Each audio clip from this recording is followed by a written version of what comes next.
प्रथमं वक्रतुण्डं च एकदन्तं द्वितीयकम्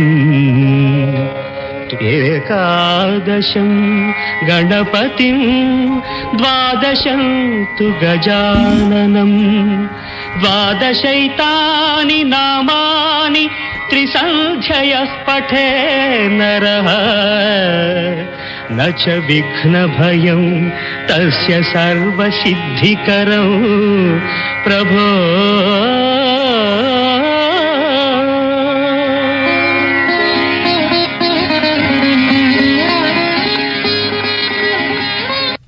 The following 2RRR program broadcast in the Kannada language is supported by the Community Broadcasting Foundation of Australia.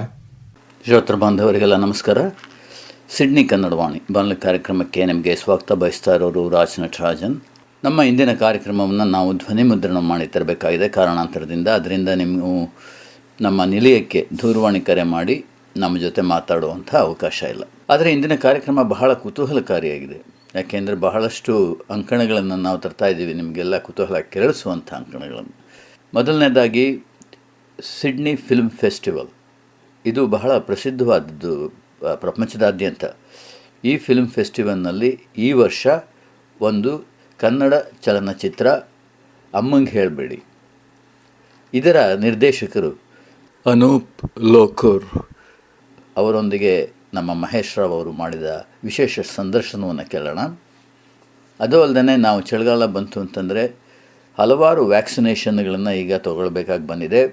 Covid ಅಂತ ಇಟ್ಕೊಳ್ಳಿ, RSV, ಈ ರೀತಿಯಾದಂಥ ವ್ಯಾಕ್ಸಿನೇಷನ್ನ ಯಾರು ತೊಗೋಬೇಕು, ಎಷ್ಟು ವಯಸ್ಸಿನವ್ರು ತೊಗೋಬೇಕು ಮತ್ತು ಅಂತರ ಎಷ್ಟಿರಬೇಕು, 1 ವರ್ಷಕ್ಕೋ 6 ತಿಂಗಳಿಗೋ ಹೇಗೆ ಅಂತಂತ ನಮಗೆ ತಿಳಿಸ್ಕೊಡ್ತಾ ಇದ್ದಾರೆ ನಮ್ಮ ಕನ್ನಡ ಸಮುದಾಯದ ವೈದ್ಯರಾದಂಥ ಡಾಕ್ಟರ್ ರೇಖಾರಾವ್ ಅವರು.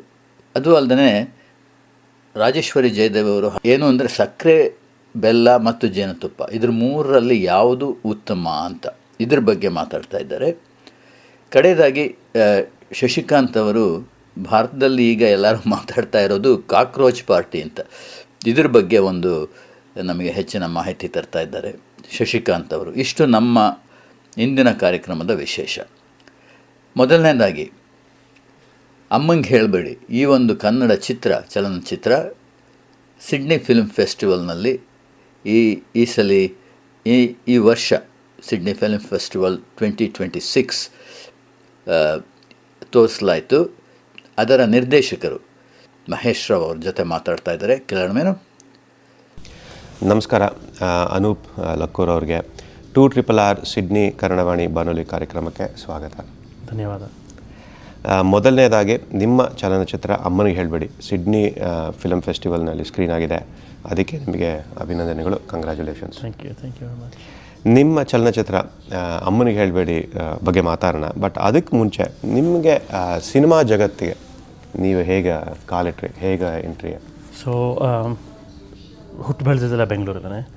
ಚಿಕ್ಕವನಿಂದಾನು ನನಗೆ ಫೋಟೋಗ್ರಫಿಯಲ್ಲಿ ತುಂಬ ಇಂಟ್ರೆಸ್ಟ್ ಇತ್ತು. ಸೊ ಯಾವಾಗಲೂ ಫ್ಯಾಮಿಲಿ ವೆಕೇಷನ್ ಹೋದಾಗ ಕೊಡ್ಯಾಕ್ ಕ್ಯಾಮ್ರಾ ಇಟ್ಕೊಂಡು ಫ್ಯಾಮಿಲಿ ಫೋಟೋಸನ್ನು ನಾನೇ ತೆಗಿತಿದ್ದೆ. ಸೊ ದೊಡ್ಡವನಾದಾಗ ಲೈಕ್ ಅರೌಂಡ್ ಬ್ಯಾಚಲರ್ಸ್ ಆದಮೇಲೆ remember telling my father photographer ಆಗ್ತೀನಿ ಅಂತ. ಲೈಕ್ ಹಿ ವಾಸ್ ಲೈಕ್ ಅವಾಗೇನು ವೆಡ್ಡಿಂಗ್ ಫೋಟೋಗ್ರಾಫರ್ ಆಗಬೇಕಾಗ್ತದೆ. My mother was a bit more encouraging. Like ಇಲ್ಲ ಫಸ್ಟ್ ಓದು, ಆಮೇಲೆ then do photography as a hobby ಅಂತ. ದೆನ್ ಆಸ್ಟ್ರೇಲಿಯಾಗೆ ಬಂದೆ ಇಲ್ಲಿ ಮಾಸ್ಟರ್ಸ್ ಮಾಡೋಕ್ಕೆ ಮೊನಾಶ್ ಯೂನಿವರ್ಸಿಟಿ ಇನ್ ಮೆಲ್ಬರ್ನಲ್ಲಿ.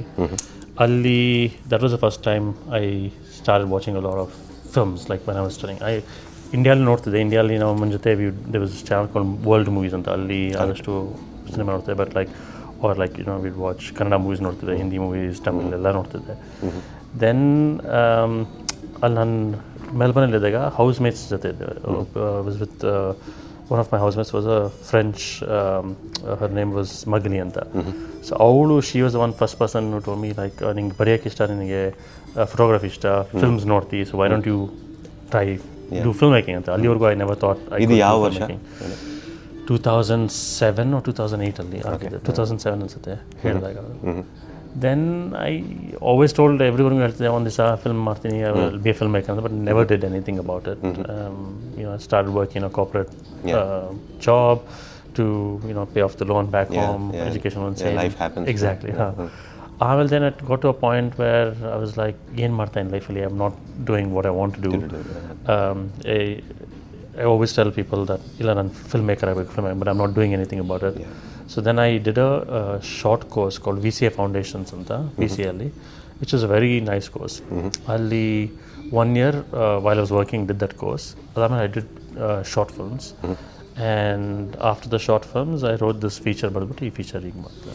ಇದು ನಿಮ್ಮದು 2 ಶಾರ್ಟ್ ಫಿಲ್ಮ್ ಮುಂಚೆ ಮಾಡಿದ್ದೀರಲ್ಲ, ಲಾಂಗ್ ಡಿಸ್ಟೆನ್ಸ್ ಮತ್ತು ಲಾಂಡ್ರೋಮ್ಯಾಟ್, ಅದ್ರ ಬಗ್ಗೆ ಹೇಳಿ. So very so laundromat ಬಂದ್ಬಿಟ್ಟು it was just for fun. Like a school, I finished that filmmaking course ಮುಗಿಸಿದೆ. ಅದಾದಮೇಲೆ like there was a DP, her name was Alice, so she said, I really liked your film, I want to work together anta. So then I just wrote some fun script. I said okay bani hog ಮಾಡೋಣ ಅಂತ. Then we just did that. It was like very, I think like 3-minute short or 4-minute short. Long distance ಬಂದ್ಬಿಟ್ಟು same, it's similar to excuse me, ನನ್ನ ಲೈಫಲ್ಲಿ ಹೆಂಗಿತ್ತು ಅಂತ. So I was living in Australia, ಅಪ್ಪ ಅಮ್ಮನ ಜೊತೆ ಯಾವಾಗಲೂ ದಿನ ಮಾಡ್ತಿದ್ದೆ, ಫೋನಲ್ಲಿ ಮಾತಾಡ್ತಿದ್ದೆ. ಸೊ ಅದನ್ನೇ ಹೆಂಗೆ ಆ ಟೈಮಲ್ಲಿ I was unmarried. So every time ನಾವು ಅಮ್ಮನ ಜೊತೆ ಮದುವೆ ಮಾಡ್ಕೊ same things. So like how would this be in a film ಅಂದ್ಬಿಟ್ಟು then I put the characters a female character, and because ಅವ್ರ ಪ್ರೆಷರ್ಸ್ ಜಾಸ್ತಿ ಇರುತ್ತೆ ಫೀಮೇಲ್ಗೆ ಮದುವೆ ಆಗೋಕ್ಕೆ. So and I made that film, and that one actually did well. So ಅದು Palm ಸ್ಪ್ರಿಂಗ್ಸಲ್ಲಿ world premiere ಆಯಿತು. ದೆನ್ ಮಿಫಲ್ಲಿ ಪ್ರೀಮಿಯರ್ ಆಯಿತು. ಮಿಫಲ್ಲಿ I was also part of the accelerator lab ಅಂತ ಮಾಡ್ತಾರೆ. So they choose about 13 or 14 directors to do that. ಅದು ಮಾಡಿದೆ, and then after that I did the feature. So ಈ ಫಿಲಮು ಅಮ್ಮನಿಗೆ ಹೇಳಬೇಡಿ, ನೀವು ಅಮ್ಮಂಗೆ ಹೇಳಿಲ್ವಂತಲ್ಲ? ಹೌದಾ? ನಿಮ್ಮ ಅದೇ ಈ ಚಲನಚಿತ್ರ ನೀವು ಸಿಡ್ನಿ ಫಿಲಮ್ ಫೆಸ್ಟಿವಲಲ್ಲಿ ನೀವು ಹೇಳಿದ್ರಿ 5 ವರ್ಷಗಳ ಸಾಧನೆ ಅಂತ. ಇದು ಐಡಿಯಾ ನಿಮ್ಗೆ ಹೇಗೆ ಬಂತು? ಸೊ 2019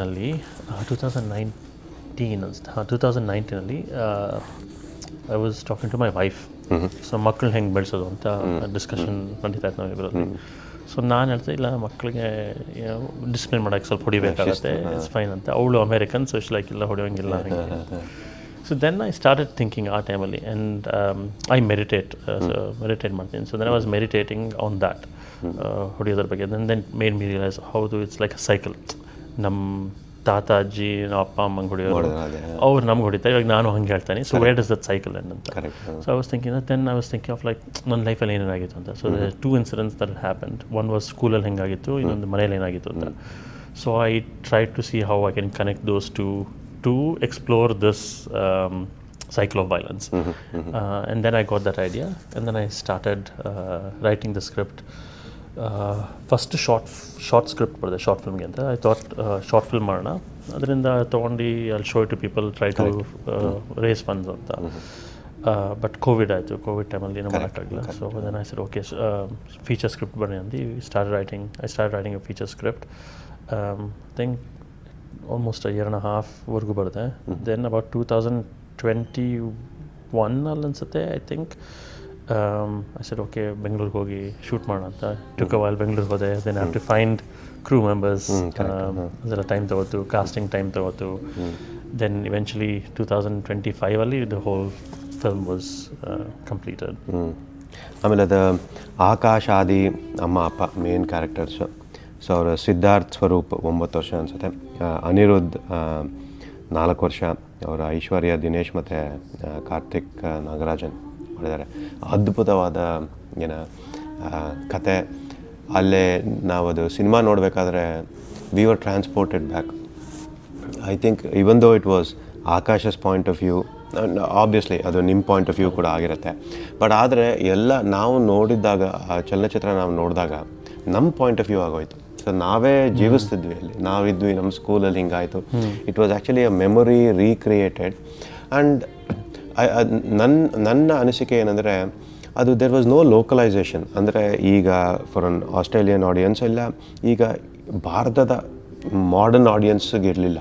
ಅದು it was just a point of view, and it was very very pure.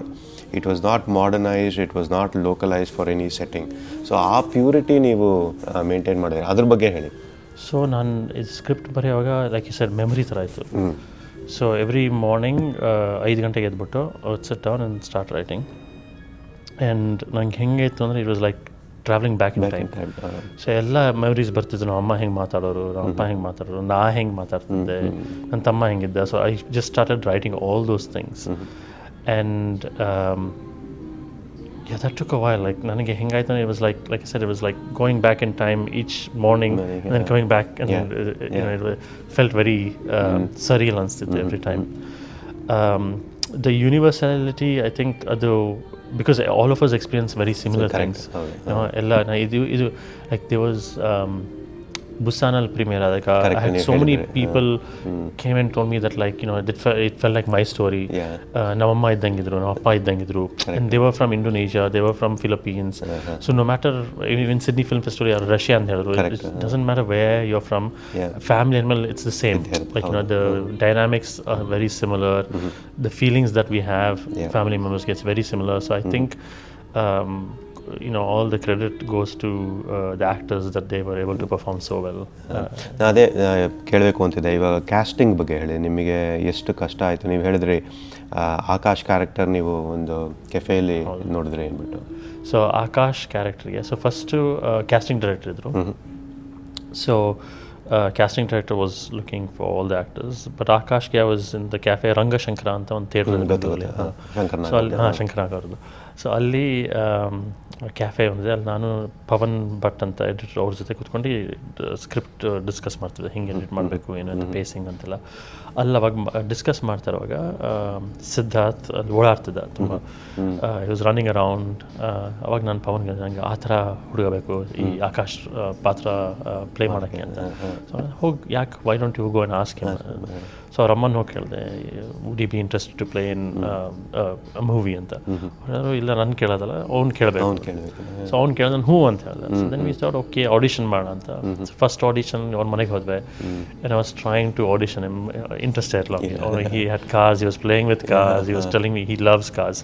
So car ಬಗ್ಗೆ ಏನೇ ಕೇಳಿ he knows everything inside.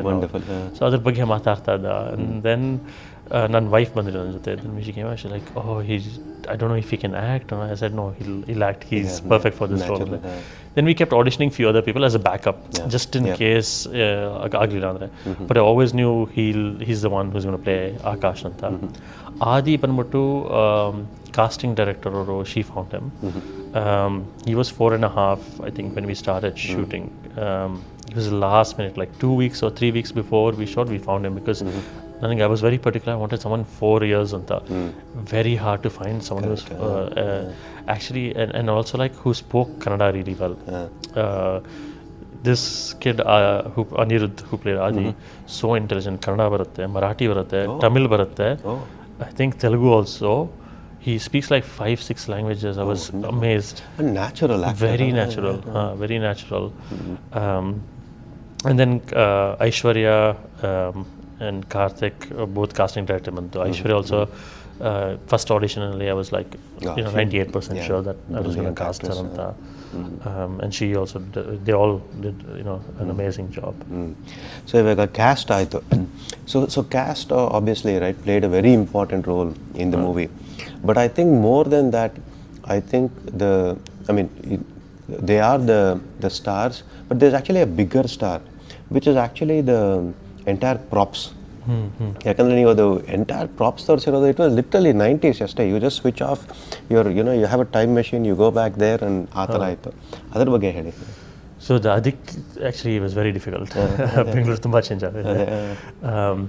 So but I was lucky, ಇಂಡಿಯಾದಲ್ಲಿ ಜನಗಳು they still hold on to things, sentimental value ಇಟ್ಕೊಂಡು they still hold on to things. So ನಮ್ಮೊಬ್ಬರು uncle ಇದ್ದರು, ಅವ್ರ ಹತ್ರ ಹಳೇ ಸೋಫಾ ಸೆಟ್ ಇತ್ತು, ಹಾಗೆ ಡೈನಿಂಗ್ ಟೇಬಲ್ ಇತ್ತು, ಚೇರ್ಗಳಿತ್ತು. ಸೊ ಅದೆಲ್ಲ ಅವ್ರ ಮನೆಯಿಂದ ತಂದ್ವಿ. ಆಮೇಲೆ ಜೆಸಿಕಾ ಮತ್ತು ಪಾರವ್ ದೇವದ production designer. So they were also able to so many things and they did good job. Pavan was a collector ಮಾತ್ರ. WWF ಕಾರ್ಡ್ಸ್ ಇತ್ತು. ಆಮೇಲೆ ದೇವ್ ಸೋ ಮೆನಿ ಥಿಂಗ್ಸ್. ಒಂದೇನು ಅಂತಂದರೆ ವಾಕ್ಮ್ಯಾನ್ ಸಿಕ್ತು ನಮಗೆ. ಕರೆಕ್ಟ್. ಬಟ್ ವಾಕ್ಮ್ಯಾನ್ಗೆ ಹೆಡ್ಫೋನ್ಸ್ ಎಲ್ಲೂ ಸಿಗ್ತಿರಲಿಲ್ಲ, ಎಲ್ಲ ಕಡೆ ಹುಡುಗ ಎಲ್ಲೂ ಸಿಗ್ತಿರಲಿಲ್ಲ. ನನ್ನ ವೈಫ್ ಅವ್ರ ಸ್ಟೆಪ್ ಫಾದರ್ ಸಿಯಾಟಲ್ ಇದ್ದಾರೆ, ಅವ್ರ ಹತ್ರ 2 ಹೆಡ್ಫೋನ್ಸ್ ಇತ್ತು. So he actually shift it from Seattle to Bangalore maybe like a week before we needed it. So like we were trying to get all these things from back in the day as much as possible. Maruti van, Maruti ಕಾರ್ದು ಏನಾಗಿತ್ತು ಅಂದರೆ like I was particular Maruti car I wanted in that brown colour. ಹಾಗೆ it was very popular in 90s ಅಲ್ಲಿ. So ಎಲ್ಲೂ ಸಿಗ್ತಿರಲಿಲ್ಲ, 2-3 ಕಡೆ ಆ colour ಸಿಕ್ಕಿದೆ. But I was like okay, colour ಸಿಕ್ಕಿದ್ರು ಮಾರುತಿ ಕಾರ್ ಸಿಕ್ಕಿದ್ರೆ ಸಾಕು ಅಂತ. ಲೈಕ್ ನಡ್ಕೊಂಡು ಹೋಗ್ತಾ ಇರ್ತೀನಿ, ಯಾರು ಕಾಣಿಸಿದ್ರೆ ಅಲ್ಲಿ ಕಾಯ್ತಿದ್ದೆ ನಾನು. ಹೋಗ್ಬಿಟ್ಟು ಮಾರುತಿ ಕಾರ್ ಪಕ್ಕ ಬರೋವರೆಗೂ ಬಂದ್ಬಿಟ್ಟು ಈ ಥರ ಫಿಲ್ಮ್ ಶೂಟ್ ಮಾಡ್ತಾಯಿನಿ, ಸ್ವಲ್ಪ ಯೂಸ್ ಮಾಡೋಕ್ಕಾಗತ್ತಾ? ಎಲ್ಲರೂ ಇಲ್ಲ.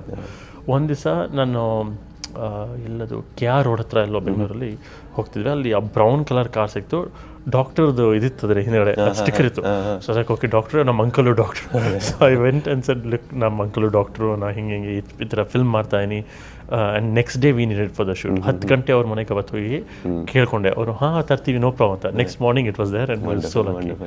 So like that we had to find things last minute, lot of favors, lot of generosity from people to be able to. ಅದು ನಂಬರ್ ಪ್ಲೇಟ್ಗಳು ಅಷ್ಟೇ ಅಥೆಂಟಿಕ್ ಆಗಿತ್ತು. ಅದೇನೋ CKE I think 86, because ಆ ಟೈಮಲ್ಲೆಲ್ಲ ಹಾಗೆ ಇತ್ತು, CAP CKK and then it was black over white. So ಅದೆಲ್ಲ change ಮಾಡಬೇಕಾಯ್ತು. ಆಟೋ ರಿಕ್ಷಾನು ಅಷ್ಟೇ. So we shot auto rickshaws. ಎಲ್ಲ ಆಟೋ ರಿಕ್ಷಾ ಈಗ ಗ್ರೀನ್ ಕಲರಲ್ಲಿ ಬೆಂಗಳೂರಲ್ಲಿ. ಸೊ ಅದನ್ನ ಕಲರ್ ಗ್ರೇಡಿಂಗಲ್ಲಿ we have to change the colour from that. ಆಮೇಲೆ ಬ್ಲ್ಯಾಕು. ಆಮೇಲೆ ಇನ್ನೊಂದೇನೆಂದರೆ ಟೆರೆಸ್ ಶಾಟ್ ತೊಗೊಂಡಿದೆ. ಎಲ್ಲ ವಾಟರ್ ಟ್ಯಾಂಕ್ ಎಲ್ಲೋ ಇತ್ತು. ಆಗಿನ ಕಾಲದಲ್ಲಿ ಬ್ಲ್ಯಾಕ್ ಕಾವೇರಿ ಅಂತ ಬರೋದು. ಸೊ ಅದನ್ನೆಲ್ಲ ಬ್ಲ್ಯಾಕ್ ಕಲರ್ ಚೇಂಜ್ ಮಾಡಿದ್ವಿ. So it's a lot of things that was particular. Matt ಬಂದ್ಬಿಟ್ಟು the DP is from Australia. So ಅವರು ಇಲ್ಲಿ ಕ್ಯಾಮ್ರಾ ಇಡೋರು, ಇಲ್ಲಿ ಶೂಟ್ ಮಾಡೋಣ, ಇಲ್ಲ ಇಲ್ಲಿ ಏನಕ್ಕಾಗಲ್ಲ, ಇಲ್ಲ ಬಿಲ್ಡಿಂಗ್ ಕಾಣುತ್ತಾ, ಆ ಕಾಲದಲ್ಲಿ 90s ಅಲ್ಲಿ ಇರ್ತಿರಲಿಲ್ಲ. So it's lot of things that was restrictive. So ಆದಷ್ಟು we were very careful where to place the camera. But ಸ್ಕೂಲಲ್ಲಿ ವಿ ಗಾಟ್ ಲಕ್ಕಿ. ಬಾಲ್ವಿನ್ ಸ್ಕೂಲಲ್ಲಿ ಶೂಟ್ ಮಾಡಿದ್ದು and it was preserved. Like benches ಕೂಡ ಆಗಿನ ಕಾಲ ಹೆಂಗಿತ್ತು ಹಂಗೆ ಇತ್ತು. ಬೋರ್ಡ್ ಮಾತ್ರ they had the green board, but luckily the black board was still behind the green board. So they took it out for us and then we could use it. So yeah, we got lucky with a few locations ಆ ಥರ. ಅದೇ. So pre production ನಿಮಗೆ ಕಷ್ಟ ಆಯಿತಾ ಇಲ್ಲ post production? ಕಷ್ಟ ಅಂತ ಏನಿರಲಿಲ್ಲ. Pre production it took us a long time because independent film ಬಂದಿದೆ. Like it took us a long time. Pre ಪ್ರೊಡಕ್ಷನಲ್ಲಿ ಇದು getting those props took a long time. Costumes ತರಕ್ಕೆ it was a long time. Post ಪ್ರೊಡಕ್ಷನ್ಲಿ ಏನಾಯಿತು ಅಂದರೆ I had moved to the US by then. So everything was through Zoom. So editing for assembly cut, I think we did it in Bengaluru ಮಾಡಿದ್ವಿ. Then once I went to the US, everything was over Zoom. Sound, music, editing, color grade, everything had to. So that it wasn't necessarily hard ಅಂತೇನಿಲ್ಲ, but like I felt like I personally missed out sitting in that space anta. But I had to because we had to give birth to our daughter, so that's why we had to go. So ಅದನ್ನ ಆಯ್ತು. ಆಮೇಲೆ ನಿಮ್ಮ caste of course ನಿಮ್ಮ ಸ್ಟಾರ್ಗಳ ಬಗ್ಗೆ ಮಾತಾಡಿದ್ರೆ, but ಬೇರೆ caste members ಕ್ರೂ ಬಗ್ಗೆ ಹೇಳಿ.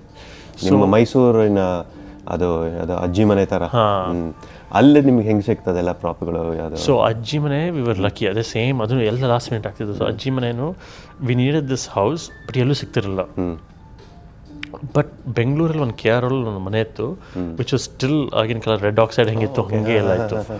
ಬಟ್ ಇಂಡೋರ್ಸ್ ಮಾತ್ರ. ಔಟ್ಡೋರಿಗೆ ನಾವು ಅದನ್ನು ಶೂಟ್ ಮಾಡೋಕ್ಕಾಗ್ತಿರಲಿಲ್ಲ ಬಿಕಾಸ್ ಎಲ್ಲ ದೊಡ್ಡ ಬಿಲ್ಡಿಂಗ್ ಪಕ್ಕದಲ್ಲಿ. ಸೊ ದೊಡ್ಡ ಬಿಲ್ಡಿಂಗ್ ಮಧ್ಯದಲ್ಲಿ ಚಿಕ್ಕೊಂದು ಮನೆ ಇತ್ತು. ಸೊ ವಿ ಸೆಡ್ ಓಕೆ, ಇಂಟೀರಿಯರ್ಸಲ್ಲಿ ಎಲ್ಲಿ ಶೂಟ್ ಮಾಡೋಣ, ಎಕ್ಸ್ಟೀರಿಯರ್ಸ್ ಕನಕ್ಪುರದಲ್ಲಿ ಒಂದು Airbnb ಇತ್ತು, ಅಲ್ಲಿ ಹೋಗಿ ಶೂಟ್ ಮಾಡೋಣ, ವಿಲ್ ಪೀಪಲ್ ವೋಂಟ್ ನೋ ಅಂತ. ಸೊ ಅಲ್ಲಿ ಲೈಕ್ ಎಲ್ಲ props everything was that house itself. We didn't have to get anything. So everything was that owners. ಅಲ್ಲಿ ಅವ್ರ ಹತ್ರ ಹೆಂಚಿನ ಪರ್ಕೆ ಎಲ್ಲ ಇತ್ತು. ಅವ್ರದ್ರಲ್ಲಿ ಪಾತ್ರೆಗಳು ಎಲ್ಲ ಆಗಿನ ಕಾಲದಲ್ಲೇ ಇತ್ತು. ಮಂಚ ಎಲ್ಲ ಆಗಿನ ಕಾಲದ ಅದು ನಮ್ಮ ಅಪ್ಪನ ಹತ್ರ ಇತ್ತು. ಪಗಡೆ ಎಲ್ಲ ನಮ್ಮ ಹತ್ರ ಇತ್ತು. So everything was in that house. Actually they saw the screening at Bangalore international film ಫೆಸ್ಟಿವಲ್ಲಿ.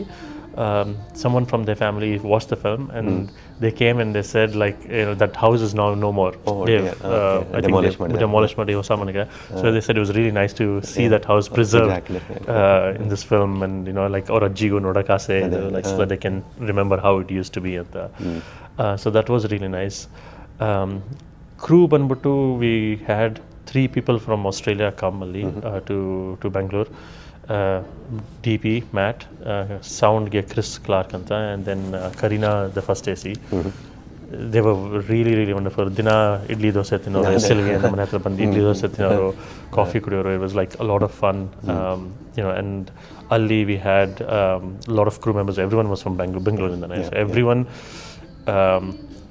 related to the story because they also grew up in Bangalore. So everyone was very excited to be part of that because we were telling a story about Bangalore. Absolutely. And the Bangalore that is not there now, that we all long for, basically. ಯಾಕಂದರೆ Mayflowers ಇತ್ತು. Exactly. ಅದೆಲ್ಲ ಇತ್ತು. Then ಇನ್ನೊಂದಿಷ್ಟು we shot certain things in Mysore also because ಅಲ್ಲೂ ಒಂದಿಷ್ಟು ಸ್ಪಾಟ್ಗಳಿತ್ತು which looked like old Bangalore. So we went there, shot a few things in Mysore. ನನಗೆ picnic ಒಂದು scene ಇದೆ, ಅದು ಬಳ್ಮುರಿಯಲ್ಲಿ ಶೂಟ್ ಮಾಡಬೇಕಂತ, but that ಬಳ್ಮುರಿ is very changed. It's very busy, changed now. But then ಅದೇ same Kaveri Srirangapatna ಹತ್ರ we went, and then there was a resort ಏನೋ ಇತ್ತು ಅಲ್ಲಿ, beautiful Kaveri river was flowing, so all shoot ಮಾಡ್ತೇವೆ. And all the other cast members also, like we found them, Tata, who we found, Kesari sir ಅವರು ತುಂಬ ಚೆನ್ನಾಗಿ ಮಾಡಿದ್ದಾರೆ, ಅಜ್ಜಿನೂ ತುಂಬ ಚೆನ್ನಾಗಿ ಮಾಡಿದ್ರು. So everyone like was from Bangalore and from Bangalore, so it was really nice. Wonderful. ಆಮೇಲೆ ನೀವು ಫಿಲ್ಮ್ಗಳು ಮಾಡ್ತೀರಾ, ಅದು ಬಿಟ್ಟು ಬೇರೆ ಏನಿದೆ ಹಾಬೀಸ್ ನಿಮ್ಮದು? Film making ಇವಾಗ ಹಾಬಿ ಆಗಿದೆ. Hopefully it turns into a formal profession. Exactly. Fingers crossed. ಅದರಿಗಿಂತ ಹಾಬೀಸ್ ನನಗೆ ಬುಕ್ಸ್ ಓದಕ್ಕೆ ಅಷ್ಟೇ. ತುಂಬ ಬುಕ್ಸ್ ಓದ್ತೀನಿ. ಬುಕ್ಸ್ ಬಿಟ್ಟರೆ I used to like rock climbing. ಮುಂಚೆ ಮಾಡ್ತಿದ್ದೆ, ಇಂಡೋರ್ ರಾಕ್ ಕ್ಲೈಂಬಿಂಗ್, ಔಟ್ಡೋರ್ ಇಲ್ಲ. ಬಟ್ ಈಗ ಅಷ್ಟು ಮಾಡ್ತಿಲ್ಲ, ಮಗು ಆದಾಗಿಂದ it's very hard. So rock climbing interest ಇತ್ತು ನನಗೆ. What else? Movies ತುಂಬ ನೋಡ್ತೀನಿ, ತುಂಬ ಮೂವೀಸ್ ನೋಡ್ತೀನಿ. That's why I want to be in that industry of film making or industry. Actually cooking. I love cooking. Wonderful. I think if I wouldn't be a filmmaker, I think that's what I would have done. Making food. Actually ಊಟ ಅಂದಾಗ I think even I think food ಇಲ್ಲ ಅಡುಗೆ is a universal subject. ಅದ್ರ ಬಗ್ಗೆನೂ I think there are opportunities, storylines that can be picked up. And it's universal. 100%. Actually ನಾನು ಒಂದು scene ಇದರಲ್ಲಿ ಮೈಸೂರಲ್ಲಿದ್ದಾಗ auntie, Navama, but like in the character they're all talking about food and then we had to do sound mix and sound design ಮಾಡುವಾಗ we had to put like more dialogues at the back, so that there's conversation going on there. They had to write like this short script for them to talk and stuff, and it's like, oh, this would have been so nice to shoot also. They're talking about ಏನು ಅಡುಗೆ ಮಾಡಬೇಕು, ಗುಂತ್ ಪೊಂಗಲ್ ಮಾಡೋದು, ಅಥವಾ ದೋಸೆ ಮಾಡೋದು, like even that just felt so nice. I was like, maybe next film ಅಲ್ಲಿ ಹಾಕೋಣ. Actually ಅವ್ರು mat ಹತ್ರ ಮಾತಾಡ್ಬೇಕಾದ್ರೆ ಅವ್ರು ಹೇಳಿದ್ರು ಅನ್ಸುತ್ತೆ, ನಮಗೆ ಇನಿಷಿಯಲಿ ವೈಟ್ ಪೀಪಲ್ ಫುಡ್ ಹಾಕಿದ್ರು ಒಂದು ವಾರ ತನಕ, ಅದಾದ್ಮೇಲೆ ವಿಸೈಡ್ ಇಲ್ಲ. ಅನ್ನ ಸಾಂಬಾರು ತಿನ್ಕೊಂಡು ಆಮೇಲೆ ಅನ್ನ ಸಾರು. ದೇವರ್ ಆಕ್ಚುಲಿ ಆಸ್ಕಿಂಗ್ ಫಾರ್ ಇಲ್ಲಿ ಕರೀನಾಗಿದೆ, ಶಿ ವಾಂಟೆಡ್ ನಾಟಿ ಕೋಳಿ ಸಾರು, ಅದು like she was asking, they are all asking like authentic food ಬೇಕು ಅಂದ್ಬಿಟ್ಟು. All is they adjusted easily to Bangalore food, and they really liked Bangalore food a lot also. So that was nice. It was nice to see. ಆಮೇಲೆ ನಿಮ್ಮ ಮುಂದಿನ ಆಯೋಜನೆಗಳು ಏನು? So ಒಂದು 2-3 project work ಮಾಡ್ತೀನಿ. ಒಂದು script ಬರ್ತೀನಿ, so I'm just it takes a long time to keep working on the script until it's ready to shoot. At the same time trying to find producers adna fund ಮಾಡಿ to shoot that. Innondu is in development stage that I'm about, still want to figure out ಹೆಂಗೆ ಯಾವ ಥರ script ಬರೀ ಅಂತ. That one is first one is more set in Bangalore. Second one is set like Bangalore ಅಲ್ಲಿ, Melbourne ಅಲ್ಲಿ, and then Thailand ಅಲ್ಲಿ. So it's like but like ನಾ ಬೆಂಗಳೂರಿಂದ ಬಂದಿರೋ, so all my stories is somehow rooted in Bangalore. In Bangalore, absolutely. And and I also immigrated, so it'll have some sort of connection with immigration.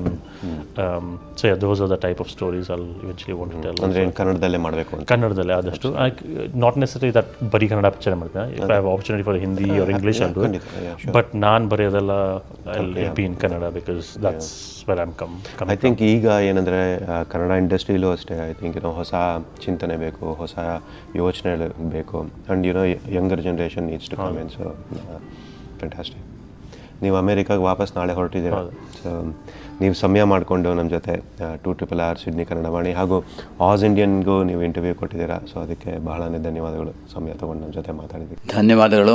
ಬಹಳ ನಮಗೆ ಹೆಮ್ಮೆ ತರುವಂಥ ವಿಷಯ, ಕನ್ನಡ ಚಲನಚಿತ್ರ Sydney film festival ಬಂದಿರೋದು. ಈಗ ನಮ್ಮ ಸ್ಪಾನ್ಸರ್ ಸಂದೇಶವನ್ನು ಕೇಳೋಣ, ಅದರ ನಂತರ ನಮ್ಮ ಕಾರ್ಯಕ್ರಮವನ್ನು ಮುಂದುವರಿಸೋಣ. Are you or a loved one in need of an aged care facility? The St Elizabeth Aged Care Facility and Nursing Home is situated in Dean Park, just 40 minutes drive from Sydney CBD, on a beautifully landscaped and leafy 3.9 hectares. There are group therapy sessions with qualified staff, spiritual counselling, outings and celebrations for birthdays and Catholic holidays. For more information, please contact the St Elizabeth Aged Care Facility and Nursing Home at 1 Simons Road, Dean Park, 2761, or telephone 8818 8500. The St Elizabeth Aged Care Facility is a proud sponsor of 2RRR. I feel like absolute crap. I hate myself. I hate my hair, my face. I have no personality. Nothing makes me happy anymore. I had no idea my daughter had depression until I took her to a GP. I just thought she was being a typical teenager. The doctor helped me deal with it, help make sense of things. Help someone find a way back from depression and anxiety. Find out where to get help at youthbeyondblue.com or call 1300 22 4636. At 2RRR, we love to hear from our listeners. So get in touch with us about what you like, dislike, what you think we can do better, and what you would like to hear in the future. Email your feedback to office@2RRR.org.au or message us on Facebook. Thanks again for tuning in to 2RRR, the voice of your local community.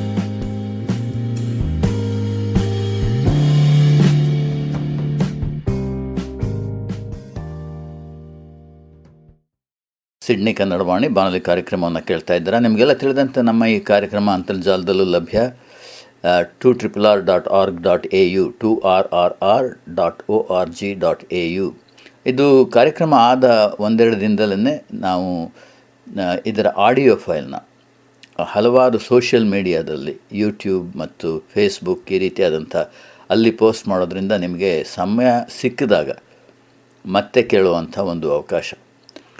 ನಾನು ಕಾರ್ಯಕ್ರಮದ ಮುಂಚೆನೇ ಹೇಳಿದಾಗೆ ನಮಗೆಲ್ಲ ಚಳಿಗಾಲ ಬಂತು ಅಂತಂದರೆ ಈ flu season ಬಂತು ಅಂತ ನಮಗೆ ಗಾಬರಿ. ಅದರಿಂದ ನಮ್ಮ ಕನ್ನಡ ಸಮುದಾಯದ ಡಾಕ್ಟರ್ ರೇಖಾರಾವ್ ಅವರು ಮಾತಾಡ್ತಾ ಇದ್ದಾರೆ.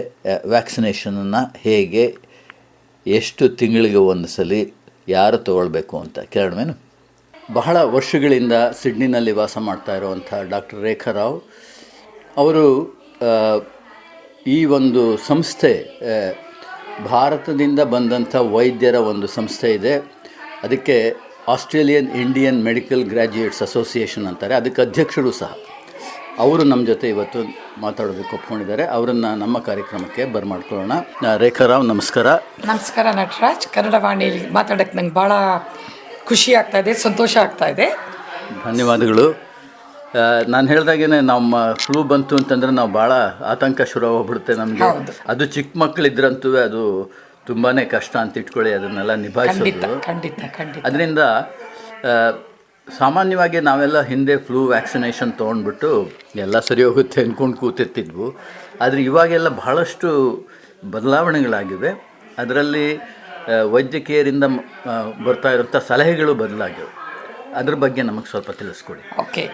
ಈ ವಿಂಟರ್ ಸೀಸನ್ ಅಥವಾ ಫ್ಲೂ ಸೀಸನ್ ಅಂತ ಹೇಳ್ತೀವಲ್ಲ, ಅದು ಒಂದು ಆಪರ್ಚುನಿಟಿ ಅಂತ ಅಂದ್ಕೊಳ್ಳಿ. It's a window for patients and doctors to see ಏನೇನು ವ್ಯಾಕ್ಸಿನ್ಸ್ ಡ್ಯೂ ಇದೆ, ಏನೇನು ತೊಗೊಂಡಿದ್ದಾರೆ, ಏನೇನು ತೊಗೊಂಡಿಲ್ಲ ಅಂತ ಒಂದು ಆಪರ್ಚುನಿಟಿ ಅದು. ಸೊ ಯೂಶ್ವಲಿ ಫ್ಲೂ ವ್ಯಾಕ್ಸಿನ್ಸು ಏಪ್ರಿಲಿಂದ ಶುರು ಆಗುತ್ತೆ. ನಾನೇನು ಸಜೆಸ್ಟ್ ಮಾಡ್ತೀನಿ ಅಂದರೆ, ಯಾಕೆಂದರೆ ಈ ವ್ಯಾಕ್ಸಿನ್ ಪ್ರೊಟೆಕ್ಷನ್ ಪೀರಿಯಡ್ 3 ತಿಂಗಳಿರೋದು. ಸೊ ನೀವು ತುಂಬ ಬೇಗ ತೊಗೊಂಡ್ಬಿಟ್ರೆ ಏನಾಗುತ್ತೆ ಅಂದರೆ ಏಪ್ರಿಲ್, ಮೇ, ಜೂನ್ 3 ತಿಂಗಳು ಕವರ್ ಆಗುತ್ತೆ. July, August worst winter period. ಆ ಟೈಮಲ್ಲಿ ನಿಮಗೆ ಪ್ರೊಟೆಕ್ಷನ್ ಇರಲ್ಲ, ಫ್ಲೂ ಬರುತ್ತೆ. ಆಮೇಲೆ ಅನ್ಕೊತೀರಾ, ವ್ಯಾಕ್ಸಿನ್ ತೊಗೊಂಡ್ರೂ ಬಂತು, ಏನು ಪ್ರಯೋಜನ ವ್ಯಾಕ್ಸಿನ್ ತೊಗೊಂಡು ಅನ್ನೋ ಥರ ಫೀಡ್ಬ್ಯಾಕ್ ಬರುತ್ತೆ ನಮಗೆ. ಸೊ ನಾವು ಏನು ಎಜುಕೇಟ್ ಮಾಡ್ತೀನಿ ಅಂದರೆ ಪೇಷಂಟ್ಸ್ಗೆ, ಮೇನಲ್ಲಿ ತೊಗೊಳ್ಳಿ. ಮೇನಲ್ಲಿ ತೊಗೊಂಡ್ರೆ May, June, July 3 months peak period ಅದು. ಆಗಸ್ಟ್ಗೊಂದು ಸ್ವಲ್ಪ ಫಾಲ್ ಫಾರ್ವರ್ಡ್ ಆಗುತ್ತೆ. ಸೊ ಆವಾಗ ನಿಮಗೆ you will get better protection ಅಂತ. ಒಂದು ಪ್ರೊಟೆಕ್ಷನ್ ಕೊಡ್ಬೋದು, ಅಥವಾ ನಿಮಗೆ ಫ್ಲೂ ಬಂದರೆ ಅಷ್ಟೊಂದು ಸೀರಿಯಸ್ ಆಗಿರಲ್ಲ. ಸೊ ಫುಲ್ ಪ್ರೊಟೆಕ್ಷನು ಇಲ್ಲದೆ ಇರ್ಬೋದು. ಅದು ನಿಮ್ಮ ಇಮ್ಯೂನ್ ಸಿಸ್ಟಮ್ ಮೇಲೆ ಹೋಗುತ್ತದು, ಎಷ್ಟು ಪ್ರೊಟೆಕ್ಷನ್ ಬರುತ್ತೆ.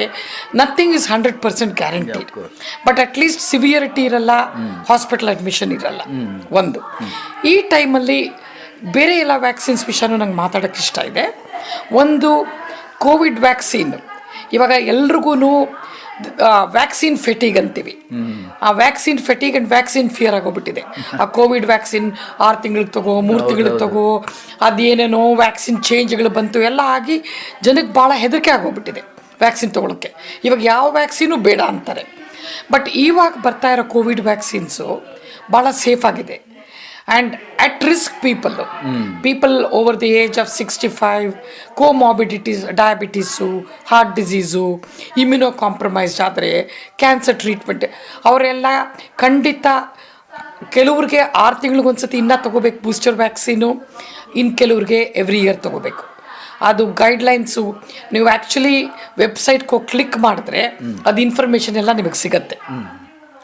ಎರಡನೇದೇನು ಅಂದರೆ, ನಿಮಗೆ ಮೈಗೌ ಅಲ್ಲಿ ನೀವು ರಿಜಿಸ್ಟರ್ ಮಾಡ್ಕೊಂಡಿದ್ರೆ ಅಲ್ಲಿ ಓಪನ್ ಮಾಡಿ ಕ್ಲಿಕ್ ಮಾಡಿದ್ರೆ ನಿಮ್ಮ ಇಮ್ಯುನೈಸೇಷನ್ ಸ್ಟೇಟಸ್ ನೀವು ಡೌನ್ಲೋಡ್ ಮಾಡ್ಕೋಬೋದು. ಅದರಲ್ಲಿ ಹೇಳುತ್ತೆ ನಿಮ್ಗೆ ಏನೇನು ಡ್ಯೂ ಇದೆ, ಏನೇನಿಲ್ಲ ಅಂತ. ಸೊ ಆ ಥರ ನಿಮಗೆ ಗೊತ್ತಾಗುತ್ತೆ ಏನೇನು ವ್ಯಾಕ್ಸಿನ್ ಬೇಕು ಅಂತ. ಸೊ ಫ್ಲೂ ವ್ಯಾಕ್ಸಿನ್ ಬರೋ ಸೀಸನಲ್ಲಿ ಅದರ್ ವ್ಯಾಕ್ಸಿನ್ಸ್ ಒಂದು ಆಪರ್ಚುನಿಟಿ ತೊಗೊಂಡು ಮಾಡಬೇಕು. ಇನ್ನೊಂದು ನ್ಯೂಮೋಕಾಕಲ್ ವ್ಯಾಕ್ಸಿನ್. ಇಷ್ಟು ದಿವಸನೂ ಪ್ರಿವಿನೇರ್ 13 ಅಂತ ಕೊಡ್ತಾಯಿದ್ವಿ 70 ವರ್ಷ ಆದಮೇಲೆ. ಬಟ್ ಇವತ್ತು ಹೊಸ ಇನ್ಫಾರ್ಮೇಷನ್ ಬಂದಿದೆ. 1 ಜುಲೈಯಿಂದ ಕ್ಯಾಪವ್ಯಾಕ್ಸಿವ್ ಅಂತ ಒಂದು ಹೊಸ ವ್ಯಾಕ್ಸಿನ್ ಬಂದಿದೆ. It is going to replace Pneumovax 23 and Prevenar 13 and Capvax. ಇದು 1 ಜುಲೈಯಿಂದ ಎಲ್ಲರೂ ತೊಗೋಬೋದು. ಇದು ಎಲಿಜಿಬಿಲಿಟಿ ಯಾರಿಗೆ ಅಂತಂದರೆ, ನಿಮ್ಗೆ 65 ವರ್ಷ ಮೇಲಾಗಿರಬೇಕು, ಅಥವಾ if you have got your immunocompromised or you have other chronic conditions like inflammatory bowel disease ಇರ್ಬೋದು, ರುಮಟಾಯ್ಡ್ ಆರ್ಥರೈಟಿಸ್ ಇರ್ಬೋದು, ಸಿವಿಯರ್ ಆಸ್ತಮಾ ಇರ್ಬೋದು, ಬೇರೆ ಒಂದಿಷ್ಟು ಕೋಮಾರ್ಬಿಡಿಟೀಸ್ ಇದ್ದವ್ರಿಗೆ 18 ವರ್ಷದ ಮೇಲೆ ಕೊಡ್ತಾರೆ. ಅಬಾರಿಜಿನಲ್ ಆ್ಯಂಡ್ ಟಾರೆಸ್ ಸ್ಟ್ರೈಟ್ ಐಲ್ಯಾಂಡರ್ಸ್ಗೆ 25 ವರ್ಷ ಆದಮೇಲೆ ಎಲ್ಲರಿಗೂ ಎಲಿಜಿಬಲ್ ಇದೆ. ಇದು ಹೊಸದು. ಇವಾಗ ನೀವು ಆಗಲೇ ಪ್ರಿವಿನೇರ್ ವ್ಯಾಕ್ಸಿನ್ ತೊಗೊಂಡಿದ್ರೆ 1 ವರ್ಷ ಪೀರಿಯಡ್ ಬ್ರೇಕ್ ಆದಮೇಲೆ ಇದನ್ನು ತೊಗೋಬೋದು. ಇದು once in a life time vaccine. ಅದಾದಮೇಲೆ ಈ ಟೈಮಲ್ಲಿ ನಾನು ಶಿಂಗಲ್ಸ್ ವ್ಯಾಕ್ಸಿನ್ ವಿಷಯನೂ ಮಾತಾಡ್ತೀನಿ. ಶಿಂಗಲ್ಸು ಅನ್ನೋದು very very very painful condition. So ನೀವು ಚಿಕ್ಕ ವಯಸ್ಸಲ್ಲಿ ಚಿಕನ್ ಪಾಕ್ಸ್ ಬಂದಿದ್ದರೆ ಆ ವೈರಸ್ಸು ನಿಮ್ಮ ಬಾಡಿಯಲ್ಲಿ ಡಾರ್ಮೆಂಟ್ ಆಗಿರುತ್ತೆ. When you are run down or any other reason reactivate ಆಗಿ ಆ ನರ್ವ್ ಡಿಸ್ಟ್ರಿಬ್ಯೂಷನಲ್ಲಿ ಆ ಬ್ಲಿಸ್ಟರ್ಸ್ ಥರ ಬರುತ್ತೆ. ಅದು ಬರೋಕ್ಕೆ ಮುಂಚೆ 2 ವಾರ ನೋವು ಬರ್ಬೋದು, ಫೀವರಿಶ್ ಆಗ್ಬೋದು, ಏನು ಅಂತ ನಿಮ್ಗೆ ಗೊತ್ತಾಗಲ್ಲ. ಬಟ್ ಆವಾಗ ಮೆಡಿಕೇಶನ್ ತೊಗೊಳಂಗೂ ಇಲ್ಲ. ಆ ಬ್ಲಿಸ್ಟರ್ ಬಂದಾಗ ಮಾತ್ರ ಆ ಮೆಡಿಕೇಶನ್ ಕೊಡ್ಬೋದು. ಸೊ ಅದು ಆಮೇಲೆ ಅದು ಎಷ್ಟೋ ಜನಕ್ಕೆ ತುಂಬ painful condition. It can cause a condition called post herpetic neuralgia. ಅದು ಏನು ಅಂತಂದರೆ, ಆ ನರ್ವ್ ಪೇಯ್ನು ವರ್ಷ ಇರುತ್ತೆ, ವರ್ಷಾಂಗಟ್ಲೆ ಇರ್ಬೋದು, ಕೆಲವ್ರಿಗೆ ಲೈಫ್ ಲಾಂಗ್ ಇರ್ಬೋದು. ಇನ್ನೊಂದು complication, it can cause encephalitis or meningitis too. So ಇವೆಲ್ಲ ಇರೋದ್ರಿಂದ ಈ ಶಿಂಗಲ್ಸ್ ವ್ಯಾಕ್ಸೀನು ಗೌರ್ಮೆಂಟು ಫ್ರೀ ಕೊಡ್ತಾ ಇದೆ. Over the age of 65 2 doses. ನೀವೇ ಕೊಂಡ್ಕೊಂಡ್ರೆ ನಿಯರ್ಲಿ $300 ವ್ಯಾಕ್ಸಿನ್. ಸೊ ಅದು ಫ್ರೀ ಇರೋದ್ರಿಂದ ಹೆದರ್ಕೋಬೇಡಿ, please use this opportunity and get the vaccine. ಇವಾಗ ಒಂದು 4-5 ತಿಂಗಳಿಂದ ಇನ್ನೊಂದು ವ್ಯಾಕ್ಸಿನ್ ಏನು ಅಂದರೆ RSV ವೈರಸ್ ಅಂತ, ರೆಸ್ಪಿರೇಟರಿ ಸಿನ್ಸಿಥಿಯಲ್ ವೈರಸ್ ಅಂತ. ಅದು ಕಾಸ್ಟ್ ಎಫೆಕ್ಟಿವ್ನೆಸ್ಸಿಂದ 75 ವರ್ಷ ಆದಮೇಲೆ ಕೊಡ್ತಾ ಇದ್ದಾರೆ. RSV ವೈರಸ್ಸು ಫ್ಲೂಗಿಂತ ವರ್ಸು. ಅದು ನಿಮೋನಿಯಾ ಬಂದರೆ ತಿಂಗಳಾನ್ಗಟ್ಟಲೆ ಇರುತ್ತೆ. And it can compromise immuno compromise people, heart conditions ಇರೋರು, ಡಯಾಬಿಟಿಸ್ ಇರೋರು, ಅವ್ರಿಗೆಲ್ಲ ಹಾರ್ಟ್ ಫೇಲ್ಯೂರ್ ಆಗೋ ಚಾನ್ಸು ಇದೆ. ಯಾಕಂದರೆ ಲಂಗ್ ಪಂಪ್ ಬ್ಲಡ್ ಪ್ಯೂರಿಫೈ ಮಾಡಬೇಕು. ಲಂಗ್ ಸರಿಯಾಗಿ ವರ್ಕ್ ಆಗ್ತಾಯಿದ್ರೆ ಹಾರ್ಟ್ ವರ್ಕ್ ಆಗಲ್ಲ. ಒಂದಕ್ಕೊಂದು ಸಂಬಂಧ ಇರೋದರಿಂದ ಈ ವೈರಸ್ ತಗೊಂಡು ಈ ವೈರಸ್ ಪ್ರಾಬ್ಲಮ್ ಬಂದರೆ it can cause so many other complications. ಅದನ್ನು ಅವಾಯ್ಡ್ ಮಾಡೋಕ್ಕೆ RSV vaccine again it's once in a life time. ಎಷ್ಟು ವರ್ಷ ಪ್ರೊಟೆಕ್ಷನ್ ಕೊಡುತ್ತೆ ಅಂತ ಇನ್ನೂ ಗೊತ್ತಿಲ್ಲ, ಬಟ್ ಡೆಫಿನೆಟ್ಲಿ ಅಟ್ಲೀಸ್ಟ್ ಒಂದು 4-5 ವರ್ಷ ಆದರೂ ಪ್ರೊಟೆಕ್ಷನ್ ಕೊಡುತ್ತೆ. ಟ್ರ್ಯಾಕ್ ರೆಕಾರ್ಡ್ ಇಲ್ಲ, ಇಲ್ಲ. ಇವಾಗ ಒಂದು 2-3 ವರ್ಷದಿಂದ ಇದೆ ಅದು. ಸೊ ಇವಾಗ ಆ ಹುಟ್ಟು ಮಕ್ಕಳಿಗೆ ಇವಾಗ ಒಂದು ಕೆಲವು ಮಕ್ಕಳು RSV ಬಂದು ಸತ್ತೋಗಿ ಎಲ್ಲ ಆಗಿದ್ದರಿಂದ ಪ್ರೆಗ್ನೆಂಟ್ ಮದರ್ಸ್ಗೆ 3rd ಟ್ರೈಮೆಸ್ಟರಲ್ಲಿ RSV ವ್ಯಾಕ್ಸಿನ್ ಕೊಡ್ತಾರೆ. ಅದು ಮಗುಗೆ ಪ್ರೊಟೆಕ್ಟ್ ಮಾಡಬೇಕು ಅನ್ನೋ ಕಾರಣಕ್ಕೆ ಕೊಡ್ತಾರೆ. ಆ ಮಗುಗೆ ಅಮ್ಮ ಏನಾದರೂ ಮಿಸ್ ಮಾಡ್ಕೊಂಡಿದ್ರೆ ಮಗು ಹುಟ್ಟಿದ ತಕ್ಷಣ ಚಿಲ್ಡ್ರನ್ಸ್ ಹಾಸ್ಪಿಟ್ಲಲ್ಲಿ ಆ RSV ವ್ಯಾಕ್ಸಿನು ಫ್ರೀಯಾಗಿ ಕೊಡ್ತಾರೆ. ಸೊ ಇದ್ರ ಮಧ್ಯ ನಾನು ವೂಪಿಂಗ್ ಕಾಫು, ಟೆಟ್ನೆಸ್ಸು ಅವೆಲ್ಲ ನಿಮ್ಮದು ಇಮ್ಯುನಿಟಿ ಆಗಿಲ್ಲ ಅಂತಂದರೆ 10 years ಆಗಿದ್ದರೆ ತಗೋಬೇಕು. ಇವಾಗ ಡಾರ್ವಿನಲ್ಲಿ ಇವಾಗ ಲೇಟೆಸ್ಟ್ ದಿಫ್ತೀರಿಯಾ ಔಟ್ಬ್ರೇಕ್ ಇದೆಯಂತೆ. ಆಮೇಲೆ ವೂಪಿಂಗ್ ಕಾಫ್ ಅಂತೂ ಯಾವಾಗಲೂ ಬರ್ತಾನೆ ಇರುತ್ತೆ. ಎಸ್ಪೆಷಲಿ ನಾವು ಇಂಡಿಯನ್ಸ್ ಬಂದವರು ನಮಗೆ ಸರಿಯಾಗಿ ಇಮ್ಯುನೈಸೇಷನ್ ಆಗಿಲ್ಲ ಇಂಡಿಯಾಲಿ. ಸೊ ಒನ್ಸ್ ಇನ್ 10 years ಬರೀ ಡಿಫ್ತೀರಿಯಾ ಟೆಟನಸ್ ಆದರೆ ಫ್ರೀ, ಬಟ್ ಬೂಸ್ಟ್ರಿಕ್ಸ್ ಅಂತ ಡಿಫ್ತೀರಿಯಾ, ವೂಪಿಂಗ್ ಕಾಫ್, ಟೆಟನಸ್ 3 ಕಾಂಬಿನೇಷನ್ ಆದರೆ ಕೊಂಡ್ಕೋಬೇಕು. ಬಟ್ ಅದೊಂದು $50-55 ಅಷ್ಟೇ, 10 ವರ್ಷ ಪ್ರೊಟೆಕ್ಷನ್ ಕೊಡುತ್ತೆ. ಸೊ ಅದು ಒಂದು ನಾನು ರೆಕಮೆಂಡ್ ಮಾಡ್ತೀನಿ. ಇನ್ನೊಂದು ಪ್ರಶ್ನೆ ನಮಗೆ ಎಲ್ಲರೂ ಕೇಳೋದೇನು ಅಂತಂತಂದರೆ, ಇದು ಯಾಕಿದು ಚಳಿಗಾಲ ಬಂತು ಅಂದರೆ ಈ ಫ್ಲೂ ವೈರಸಸ್ ಎಲ್ಲ ಹೆಚ್ಚಾಗುತ್ತಲ್ಲ, ಯಾತಕ್ಕೆ ಅಂತ ಕೇಳಿ. ಯಾಕೆ ಅಂತಂದರೆ ಚಳಿಗಾಲದಲ್ಲಿ ನಾವು we are more closely knit, we are very close to one another. ಒಂದು ನಿಮ್ಗೆ ಜ್ಞಾಪಕ ಇದ್ದರೆ ಕೋವಿಡ್ ಟೈಮಲ್ಲಿ ಯಾರಿಗೂ ಫ್ಲೂನೇ ಇರಲಿಲ್ಲ. ಯಾಕಂದರೆ ಯಾರು ಜಾಸ್ತಿ ಹೋಗ್ತಾನೆ ಇರಲಿಲ್ಲ ಆಚೆ, ಎಲ್ಲರೂ ಅವ್ರವ್ರ ಮನೇಲಿ ಇರ್ತಾಯಿದ್ರು, ಮಾಸ್ಕ್ ಹಾಕ್ಕೊಂಡು ಹೋಗ್ತಾಯಿದ್ರು. ಸೊ ಇವಾಗ ಅದೆಲ್ಲ ಇದಾದಾಗಿಂದ ಕೋವಿಡ್ಡು, RSV, ಫ್ಲೂ ತುಂಬ ಜಾಸ್ತಿ ಆಗಿದೆ. ಒಬ್ಬರಿಂದ ಒಬ್ಬರು ಹರಡೋದು ಜಾಸ್ತಿ. ಇನ್ನೊಂದೇನು ಅಂದರೆ ಹೈಜೀನ್, ಡ್ರಾಪ್ಲೆಟ್ ಇನ್ಫೆಕ್ಷನ್ ಅಂತ, ನೆಗಡಿ, ಕೆಮ್ಮು, ಸೀನೋದು ಅದೆಲ್ಲ ಮಾಡಿದ್ರೆ ಟೇಬಲ್ ಮೇಲೆ, ಸರ್ಫೇಸಸ್ ಮೇಲೆ ಎಲ್ಲ ಸುಮಾರು ಹೊತ್ತು ಇರುತ್ತೆ. ನೀವು ಆಮೇಲೆ ಅದ್ರ ಹತ್ರ ಹೋಗಿ ಮುಟ್ಟೋದು ಮಾಡೋದು ಎಲ್ಲ ಮಾಡಿದ್ರೆ ಯಾರೋ ಬಂದು ಹೋಗಿರ್ತಾರೆ, ನಿಮಗೆ ಎಕ್ಸ್ಪೋಸ್ ಆಗಿ ನಿಮಗೆ ಫ್ಲೂ ಬರೋ ಚಾನ್ಸ್ ಆಗುತ್ತೆ. ಎಲ್ಲರೂ ಮಾಸ್ಕ್ ಹಾಕೊಳ್ಳೋಕ್ಕೆ ಇವಾಗ ಬೇಜಾರು, ಹಾಕ್ಕೊಂಡು ಸಾಕಾಗಿದೆ ನಮಗೆಲ್ಲ. ಸೊ ಹಂಗಾಗ್ಬಿಟ್ಟು ಆ್ಯಂಡ್ ತುಂಬ ಜಾಸ್ತಿ ಪ್ರಾಕ್ಸಿಮಿಟಿ ಜಾಸ್ತಿ. And for some reason this viruses thrive more in the winter months. Maybe it is the temperature, maybe it is the proximity. So we don't have any proven theory as to why, but maybe it is because of all these other factors that you see more in winter. Summerಲ್ಲೂ ಬರುತ್ತೆ, but ಇವಾಗ ಇಲ್ಲಿ ಜಾಸ್ತಿ ಅಷ್ಟೇ. ಆಮೇಲೆ ಮಕ್ಕಳಿಗೆ, ಚಿಕ್ಕ ಮಕ್ಕಳಿರೋರಿಗೆ ಏನಾದ್ರು ಒಂದು ಬಹಳ, ಯಾಕೆಂತಂದರೆ ಎಲ್ಲರಿಗೂ ಆತಂಕ ಏನು ಅಂತಂದರೆ ಮಕ್ಕಳಿಗೆ ನಮಗೆ ಹುಷಾರು ತಪ್ಪಿದ್ರೆ ಅಷ್ಟೊಂದು ಆತಂಕ ಬರಲ್ಲ. ಅದ್ರ ನಮಗಿರೋ ಚಿಕ್ಕ ಮಕ್ಕಳಿಗೆ ಆ ಥರ ಏನಾದ್ರು ಆದರೆ ಅದು ನಿಮ್ಮ ಒಂದು ಸಲಹೆ ಏನು? ಹೌದು, ಚಿಕ್ಕ ಮಕ್ಕಳಿಗೆ all immunisations as per the schedule 6 weeks, 4 months, 6 months ಕೊಡಬೇಕು. ಇವಾಗ ಮಕ್ಕಳಿಗೂ 6 ತಿಂಗಳಾದಮೇಲೆ ಫ್ಲೂ ವ್ಯಾಕ್ಸಿನ್ ಕೊಡ್ಬೋದು. ಅದರಲ್ಲಿ 2 ಟೈಪ್ ಇದೆ ಇವಾಗ. ಒಂದು 6 ತಿಂಗಳಿಂದ 2 ವರ್ಷಕ್ಕೆ ಇಂಜೆಕ್ಷನ್ನೇ ಕೊಡಬೇಕು. 2 ವರ್ಷದಿಂದ 17 ವರ್ಷಕ್ಕೆ ಇಂಜೆಕ್ಷನ್ ಬೇಕಾಗಿಲ್ಲ. ಇವಾಗ ಫ್ಲೂ ಮಿಸ್ಟ್ ಅಂತ ಬಂದಿದೆ, ಅದು ಮೂಗಲ್ಲಿ ಸ್ಪ್ರೇ ಮಾಡೋದು. ಅದ್ರ ಜೊತೆಗೆ ಎಕ್ಸ್ಟ್ರಾ ವ್ಯಾಕ್ಸಿನ್ಸ್ ನಾನೇನು ಸಜೆಸ್ಟ್ ಮಾಡ್ತೀನಿ ಅಂದರೆ ಮೆನಿಂಗೋಕಾಕಲ್ ವ್ಯಾಕ್ಸಿನ್ ಒಂದು ಬೆಕ್ಸೆರಾ ಅಂತಿದೆ. ಅದು it is not in the immunisation schedule in Australia. ಯುರೋಪಲ್ಲಿ ಅಮೆರಿಕಲ್ಲೆಲ್ಲ ಇದೆ, ಸಿಗುತ್ತೆ. ಅದು $120-130 ಆಗ್ಬೋದು. ಅದು 3 ಡೋಸ್ ಕೊಡಬೇಕು. 1 ಡೋಸು, ಆಮೇಲೆ 2 ತಿಂಗಳಾದಮೇಲೆ 2ನೇ ಡೋಸು, 1 ವರ್ಷ ಆದಮೇಲೆ ಇನ್ನೊಂದು ಡೋಸು ಕೊಟ್ಟರೆ ಲೈಫ್ ಲಾಂಗ್ ಪ್ರೊಟೆಕ್ಷನ್ ಮೆನಿಂಗೋಕಾಕಲ್ ಜೊತೆ ಕೊಡುತ್ತೆ. ಬಟ್ ಇದೆಲ್ಲ ನಮಗೆ ಗೊತ್ತಾಗೋದು ಡೆವಲಪ್ಮೆಂಟಲ್ ಸ್ಟೇಜಸ್ಸು. ಮಗು ಡೆವಲಪ್ಮೆಂಟ್ ಆಗೋವಾಗ ಯಾವ ಸ್ಟೇಜಲ್ಲಿ ಮಾತುಕತೆ ಆಗತ್ತೆ ಅನ್ನೋದು 1 ವರ್ಷದ ಮೇಲೆ. ಆವಾಗ ಇದೆಲ್ಲ ಮಾಡಲಿಲ್ಲ ಅಥವಾ ಮಾತಾಡಲಿಲ್ಲ, ನಡಿಲಿಲ್ಲ ಅಂದಾಗ ನಾವು ಇದಕ್ಕೆ ಲಿಂಕ್ ಮಾಡ್ತೀವಿ. 6 ತಿಂಗಳಲ್ಲಿ ನಮಗೇನು ಗೊತ್ತಾಗಲ್ಲ. ಎಷ್ಟೋ ಮಕ್ಕಳು ನಾರ್ಮಲಾಗಿ ಕಾಣಿಸ್ತಾರೆ, 1 ವರ್ಷಕ್ಕೆ ನೋಡಿದ್ರೆ ವ್ಯಾಕ್ಸಿನ್ ಇಲ್ದಿರೋರಿಗೂ ಆಗಿದೆ.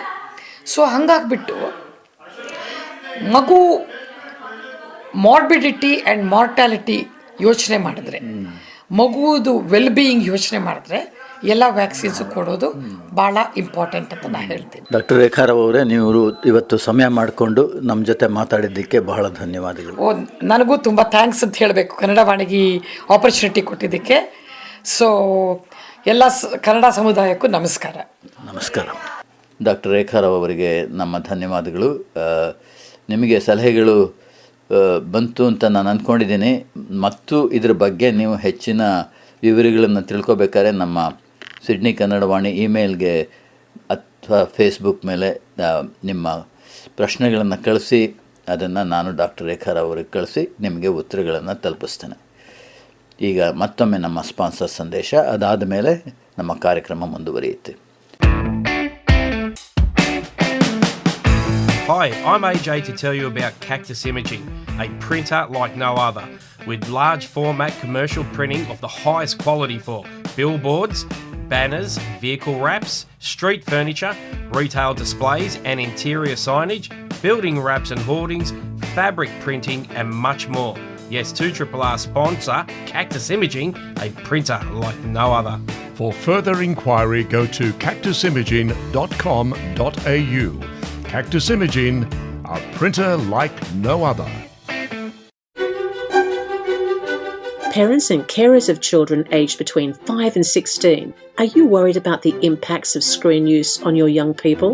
If so, you're invited to join a forthcoming important webinar which will feature the neurosurgeon Dr. Mark Williams. This free event is being hosted by our Northern Sydney Local Health District in partnership with the Northern Sydney Councils. It will explore how screen use may influence children's brain development, behaviour, learning, well-being and social connection. Practical strategies to support healthy development in a digital environment will also be included. So put it in your diary, Tuesday the 11th of August between 7 and 8:30 p.m, and register today by searching Screens and Brain, Hunters Hill Council.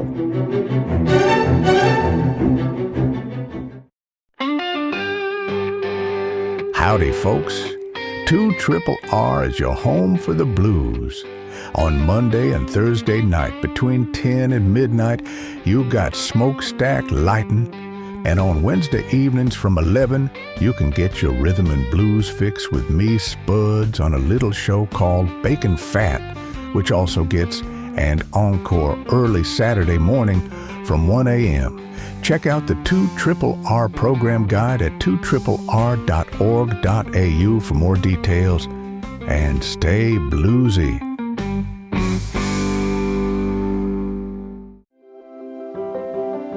Part of Bendigo Bank, Community Bank Homebush and North Ryde invest in community outcomes.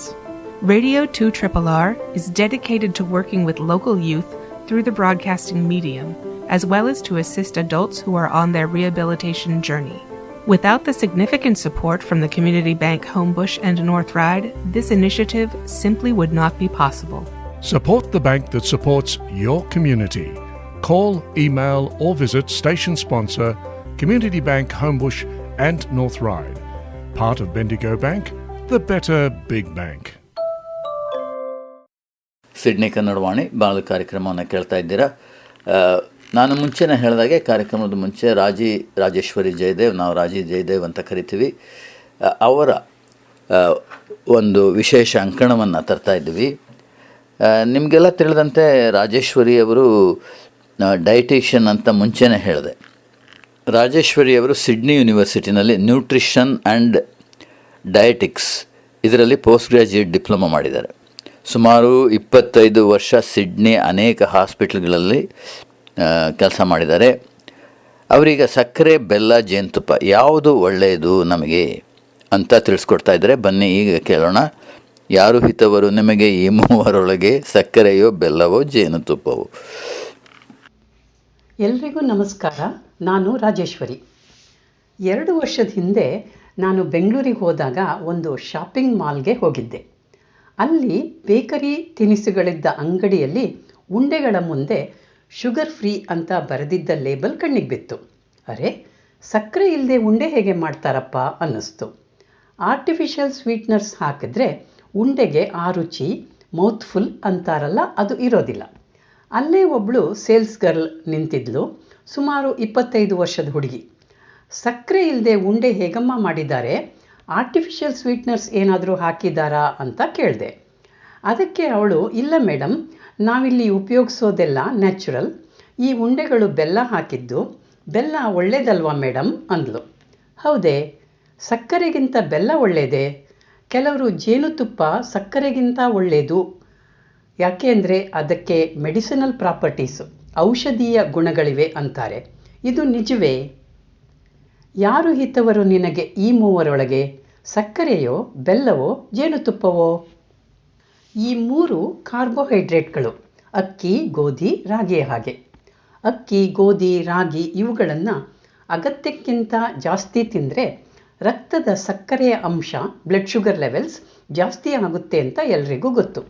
ಹಾಗೆ ಸಕ್ಕರೆ, ಬೆಲ್ಲ ಮತ್ತು ಜೇನುತುಪ್ಪ ಕೂಡ ಅಗತ್ಯಕ್ಕಿಂತ ಜಾಸ್ತಿ ತಿಂದರೆ blood sugar levels ಜಾಸ್ತಿ ಆಗುತ್ತೆ. ಹಾಗಾಗಿ ಡಯಾಬಿಟೀಸ್ ಇರೋರಿಗೆ ಬೆಲ್ಲ ಒಳ್ಳೆಯದು, ಜೇನುತುಪ್ಪ ಒಳ್ಳೆಯದು ಅನ್ನೋದಕ್ಕೆ ಯಾವ ಸೈಂಟಿಫಿಕ್ ಎವಿಡೆನ್ಸ್, ವೈಜ್ಞಾನಿಕ ಪುರಾವೆನೂ ಇಲ್ಲ. ಈಗ ಕ್ಯಾಲೋರಿಗಳ ವಿಷಯಕ್ಕೆ ಬಂದರೆ, 1 ಗ್ರಾಮ್ ಅಕ್ಕಿ, ಗೋಧಿ, ರಾಗಿಯಲ್ಲಿ 4 ಕ್ಯಾಲೋರಿಗಳಿರುತ್ತವೆ. ಹಾಗೆ 1 ಗ್ರಾಮ್ ಸಕ್ಕರೆ ಮತ್ತು ಬೆಲ್ಲದಲ್ಲಿ 4 ಕ್ಯಾಲೋರಿಗಳು, 1 ಗ್ರಾಮ್ ಜೇನುತುಪ್ಪದಲ್ಲಿ 3 ಕ್ಯಾಲೋರಿಗಳು ಇರುತ್ತವೆ. ಯಾಕೆಂದರೆ ಜೇನುತುಪ್ಪದಲ್ಲಿ 15% ನೀರಿನ ಅಂಶ ಇರ್ತದೆ. ಈಗ ಗ್ಲೈಸಿಮಿಕ್ ಇಂಡೆಕ್ಸ್ ವಿಷಯಕ್ಕೆ ಬರೋಣ. ಸಕ್ಕರೆಯ ಗ್ಲೈಸಿಮಿಕ್ ಇಂಡೆಕ್ಸ್ ಸರಿಸುಮಾರು 65, medium GI. Low GI sugar ಅಂತ ಇದೆಯಲ್ಲ, ಅದರ ಗ್ಲೈಸಿಮಿಕ್ ಇಂಡೆಕ್ಸ್ 55ಕ್ಕಿಂತ ಕಡಿಮೆ ಅಂತ ಲೋ GI ಶುಗರ್ ತಯಾರಿಸುವ ಕಂಪನಿಯ ವೆಬ್ಸೈಟ್ನಲ್ಲಿದೆ. ಬೇರೆ ಯಾವ ವೆಬ್ಸೈಟ್ನಲ್ಲೂ ಲೋ GI ಶುಗರ್ನ ಗ್ಲೈಸಿಮಿಕ್ ಇಂಡೆಕ್ಸ್ ಎಷ್ಟು ಅನ್ನೋ ಮಾಹಿತಿ ಸಿಗಲಿಲ್ಲ. ಬೆಲ್ಲ ಸರಿಸುಮಾರು 83, ಹೈ GI. ಆಶ್ಚರ್ಯ ಆಗುತ್ತಲ್ವಾ? ನನಗೂ ಕೂಡ ತುಂಬ ಆಶ್ಚರ್ಯವಾಯಿತು. ಅದಕ್ಕೆ ಸುಮಾರು 6-7 ವೆಬ್ಸೈಟ್ನಲ್ಲಿ ಚೆಕ್ ಮಾಡಿದ್ದೀನಿ. ಎಂಡೋಕ್ರೈನಾಲಜಿಸ್ಟ್ ahmedabad.comನಲ್ಲಿ ಕೂಡ. ಯಾಕೆ ಅಂದರೆ ಎಂಡೋಕ್ರೈನಾಲಜಿಸ್ಟ್ ಅವರು ಡಯಾಬಿಟಿಸ್ ಸ್ಪೆಷಲಿಸ್ಟ್. ಭಾರತೀಯರಿಗೆ ಏನು ಹೇಳ್ತಿದ್ದಾರೆ, ಸಕ್ಕರೆಗಿಂತ ಬೆಲ್ಲ ಒಳ್ಳೆಯದು ಅಂತ ಹೇಳ್ತಾರಾ ಅಂತ ತಿಳ್ಕೊಳ್ಳೋದಕ್ಕೆ. ಜೇನುತುಪ್ಪದ ಗ್ಲೈಸಿಮಿಕ್ ಇಂಡೆಕ್ಸ್ ಸುಮಾರು 60, ಮೀಡಿಯಂ GI. ಸಕ್ಕರೆ ಹೈ ಗ್ಲೈಸಿಮಿಕ್ ಇಂಡೆಕ್ಸ್, ಬೆಲ್ಲ ಮತ್ತು ಜೇನುತುಪ್ಪ ಲೋ ಗ್ಲೈಸಿಮಿಕ್ ಇಂಡೆಕ್ಸ್ ಅಂತ ಕೆಲವರು ಮಾತಾಡೋದು ಕೇಳಿದ್ದೀನಿ. ಅದು ಸರಿಯಲ್ಲ. ನಾವು ಡಯಟೀಷಿಯನ್ಗಳು ಸಕ್ಕರೆ, ಬೆಲ್ಲ ಮತ್ತು ಜೇನುತುಪ್ಪ ಇವುಗಳ ಗ್ಲೈಸಿಮಿಕ್ ಇಂಡೆಕ್ಸ್ ಬಗ್ಗೆ ತಲೆ ಕೆಡಿಸ್ಕೊಳ್ಳೋದಿಲ್ಲ. ಯಾಕೆಂದರೆ 6 ಟೀ ಸ್ಪೂನಿನಷ್ಟು ಸಕ್ಕರೆ, ಬೆಲ್ಲ ಅಥವಾ ಜೇನುತುಪ್ಪನ ನೀವು ಒಂದೇ ಸಲ ತಿನ್ನೋದಿಲ್ವಲ್ಲ, ಅದಕ್ಕೆ. ಈಗ ಬೇಸನ್ ಉಂಡೆ ಮಾಡಿದರೆ ಕಡಲೆ ಹಿಟ್ಟಿನ ಗ್ಲೈಸಿಮಿಕ್ ಇಂಡೆಕ್ಸ್ ಎಷ್ಟು, ಕಡಲೆಕಾಯಿ ಚಿಕ್ಕಿ ಮಾಡಿದರೆ ಕಡಲೆಕಾಯಿಯ ಗ್ಲೈಸಿಮಿಕ್ ಇಂಡೆಕ್ಸ್ ಎಷ್ಟು, ಚಿರೋಟಿ ಮೇಲೆ ಜಾನ್ಸಿ ಸಕ್ಕರೆನೋ ಲೋ GI ಸಕ್ಕರೆನೋ ಉದುರಿಸಿದರೆ ಚಿರೋಟಿ ಮಾಡಲು ಉಪಯೋಗಿಸಿದ ಮೈದಾ ಹಿಟ್ಟಿನ ಗ್ಲೈಸಿಮಿಕ್ ಇಂಡೆಕ್ಸ್ ಎಷ್ಟು ಅನ್ನೋದು ಮುಖ್ಯವಾಗುತ್ತೆ. ಅದಕ್ಕಿಂತ ಅತಿ ಮುಖ್ಯವಾದದ್ದು ಈ ಸಿಹಿ ತಿಂಡಿಗಳನ್ನು ನಾವು ಎಷ್ಟು ತಿಂತೀವಿ ಅನ್ನೋದು. ಈಗ ವಿಟಮಿನ್ಸ್ ಮತ್ತು ಮಿನರಲ್ಸ್ ವಿಷಯಕ್ಕೆ ಬಂದರೆ, ಸಕ್ಕರೆಯಲ್ಲಿ ಯಾವ ವಿಟಮಿನ್ಸ್ ಮತ್ತು ಮಿನರಲ್ಸು ಇರೋದಿಲ್ಲ. ಬೆಲ್ಲದಲ್ಲಿ ಹೆಚ್ಚು ಐರನ್ ಇರುತ್ತೆ, ಹೆಚ್ಚು ಮೆಗ್ನೀಷಿಯಂ ಇರುತ್ತೆ ಅಂತ ತುಂಬ ಜನ ಹೇಳ್ತಾರೆ. ಅದು ನಿಜ. ಕೇವಲ 4 ಟೀ ಸ್ಪೂನ್ ಬೆಲ್ಲದಲ್ಲಿ 2.2 ಮಿಲಿಗ್ರಾಮ್ ಐರನ್, 16 ಮಿಲಿಗ್ರಾಮ್ ಮೆಗ್ನೀಷಿಯಂ ಇರುತ್ತೆ. ಇರುತ್ತೆ ಅಂದ ಮಾತ್ರಕ್ಕೆ ಅದು ನಮ್ಮ ದೇಹಕ್ಕೆ ಸಿಕ್ಕುತ್ತೆ ಅಂತ ಭಾವಿಸಬೇಡಿ. ಸಸ್ಯಾಹಾರದಲ್ಲಿರುವ ಐರನ್ ಅಬ್ಸಾರ್ಬ್ ಆಗೋದಕ್ಕೆ ವೈಟಮಿನ್ ಸಿ ಇರುವ ಆಹಾರ ಮತ್ತು ಐರನ್ ಇರುವ ಆಹಾರ ಇವೆರಡನ್ನೂ ಜೊತೆಯಲ್ಲೇ ಸೇವಿಸಬೇಕು. ಕಾಫಿ ಮತ್ತು ಟೀ ಐರನ್ ಅಬ್ಸಾರ್ಪ್ಷನ್ನನ್ನು ತಡೆ ಹಿಡಿಯುತ್ತೆ. ಇನ್ನು ಮೆಗ್ನೀಷಿಯಂ ಕೊರತೆ ಬಲು ಅಪರೂಪ, ಅದರ ಬಗ್ಗೆ ನಾವು ಚಿಂತೆ ಮಾಡಬೇಕಾಗಿಲ್ಲ. ಜೇನುತುಪ್ಪದಲ್ಲಿ ಹಲವಾರು ಆ್ಯಂಟಿ ಆಕ್ಸಿಡೆಂಟ್ಸ್, ವೈಟಮಿನ್ಸ್ ಮತ್ತು ಮಿನರಲ್ಸ್ಗಳು ಇವೆ, ಆದರೆ ಅತ್ಯಂತ ಕಡಿಮೆ ಪ್ರಮಾಣದಲ್ಲಿವೆ. ದಿನಕ್ಕೆ 2-3 ಟೀ ಸ್ಪೂನ್ ಜೇನುತುಪ್ಪ ಸೇವಿಸಿದರೆ ಏನೂ ಪ್ರಯೋಜನವಿಲ್ಲ. ದಿನಕ್ಕೆ ಕನಿಷ್ಠ 20 ಟೀ ಸ್ಪೂನ್ ಜೇನುತುಪ್ಪ ಸೇವಿಸಿದರೆ ಸಾಕಷ್ಟು ಆ್ಯಂಟಿ ಆಕ್ಸಿಡೆಂಟ್ಸ್, ವಿಟಮಿನ್ಸ್ ಮತ್ತು ಮಿನರಲ್ಸ್ಗಳು ದೊರೆಯಬಹುದು. 20 ಟೀ ಸ್ಪೂನ್ ಜೇನುತುಪ್ಪದಲ್ಲಿ ಸುಮಾರು 300 ಕ್ಯಾಲೋರಿಗಳಿರುತ್ತವೆ. ಈಗ ನೀವೇ ಹೇಳಿ, ಯಾರು ಹಿತವರು ನಿನಗೆ ಈ ಮೂವರೊಳಗೆ? ಸಕ್ಕರೆಯೋ, ಬೆಲ್ಲವೋ, ಜೇನುತುಪ್ಪವೋ? ಈ ಮೂವರೂ ಒಂದೇ, ಏನೂ ವ್ಯತ್ಯಾಸವಿಲ್ಲ. ನಿಮಗೆ ಯಾವುದು ಇಷ್ಟವೋ ಅದನ್ನು ಬಳಸಿ. ಕಾಫಿ, ಟೀ ಮತ್ತಿತರ ಪಾನೀಯಗಳಿಗೆ 1 ಟೀ ಸ್ಪೂನ್ ಸಕ್ಕರೆ, ಬೆಲ್ಲ ಅಥವಾ ಜೇನುತುಪ್ಪ ಹಾಕುವುದರಿಂದ ಏನೂ ತೊಂದರೆಯಾಗೋದಿಲ್ಲ. ಸ್ಟೀವಿಯಾ, ಸ್ಪ್ಲೆಂಡಾ ಮುಂತಾದ ಆರ್ಟಿಫಿಷಿಯಲ್ ಸ್ವೀಟ್ನರ್ಸ್ಗಳನ್ನು ಬಳಸೋದ್ರಿಂದ ದೇಹಕ್ಕೆ ಹಾನಿಯಾಗುತ್ತದೆ. ಸಿಹಿ ತಿಂಡಿಗಳನ್ನು ವಿಶೇಷ ಸಂದರ್ಭಗಳಲ್ಲಿ ಮಾತ್ರ ಸೇವಿಸಿ. ಇಷ್ಟು ವಿಷಯವನ್ನು ಕನ್ನಡವಾಣಿ ಕೇಳುಗರಿಗೆ ತಿಳಿಸಿಕೊಡುವುದಕ್ಕೆ ಅವಕಾಶ ಕೊಟ್ಟಿದ್ದಕ್ಕಾಗಿ ನಿಮಗೆಲ್ಲರಿಗೂ ನನ್ನ ಧನ್ಯವಾದಗಳು. ಯಾರು ಹಿತವರು ನಿನಗೆ ಈ ಮೂವರೊಳಗೆ? ನಾರಿಯೋ, ಧಾರುಣಿಯೋ, ಬಲುಧನದ ಸಿರಿಯೋ, ಆರು ಹಿತವರು ನಿನಗೆ ಈ ಮೂವರೊಳಗೆ? ಈ ಮೂವರೊಳಗೆ, ಈ ಮೂವರೊಳಗೆ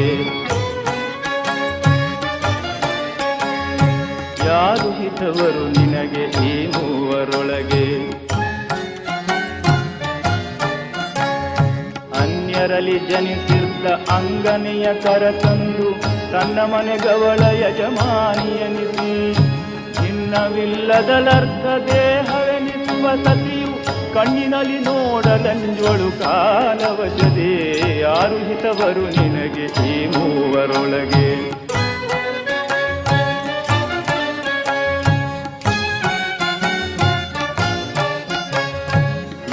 ಶತಕೋಟಿ ರಾಯರುಗಳಾಳಿದ ನೆಲವ ತನ್ನದೆಂದೆನುತ ಶಾಸನವ ಬರಸಿ, ಭಿನ್ನಣದ ಮನೆ ಕಟ್ಟಿ ಕೋಟೆ ಕೊತ್ತಳವಿಕ್ಕಿ ಚನಿಗನ ಅಸುವಳಿಯೇ ಹೊರಗೆ ಹಾಕುವರೋ?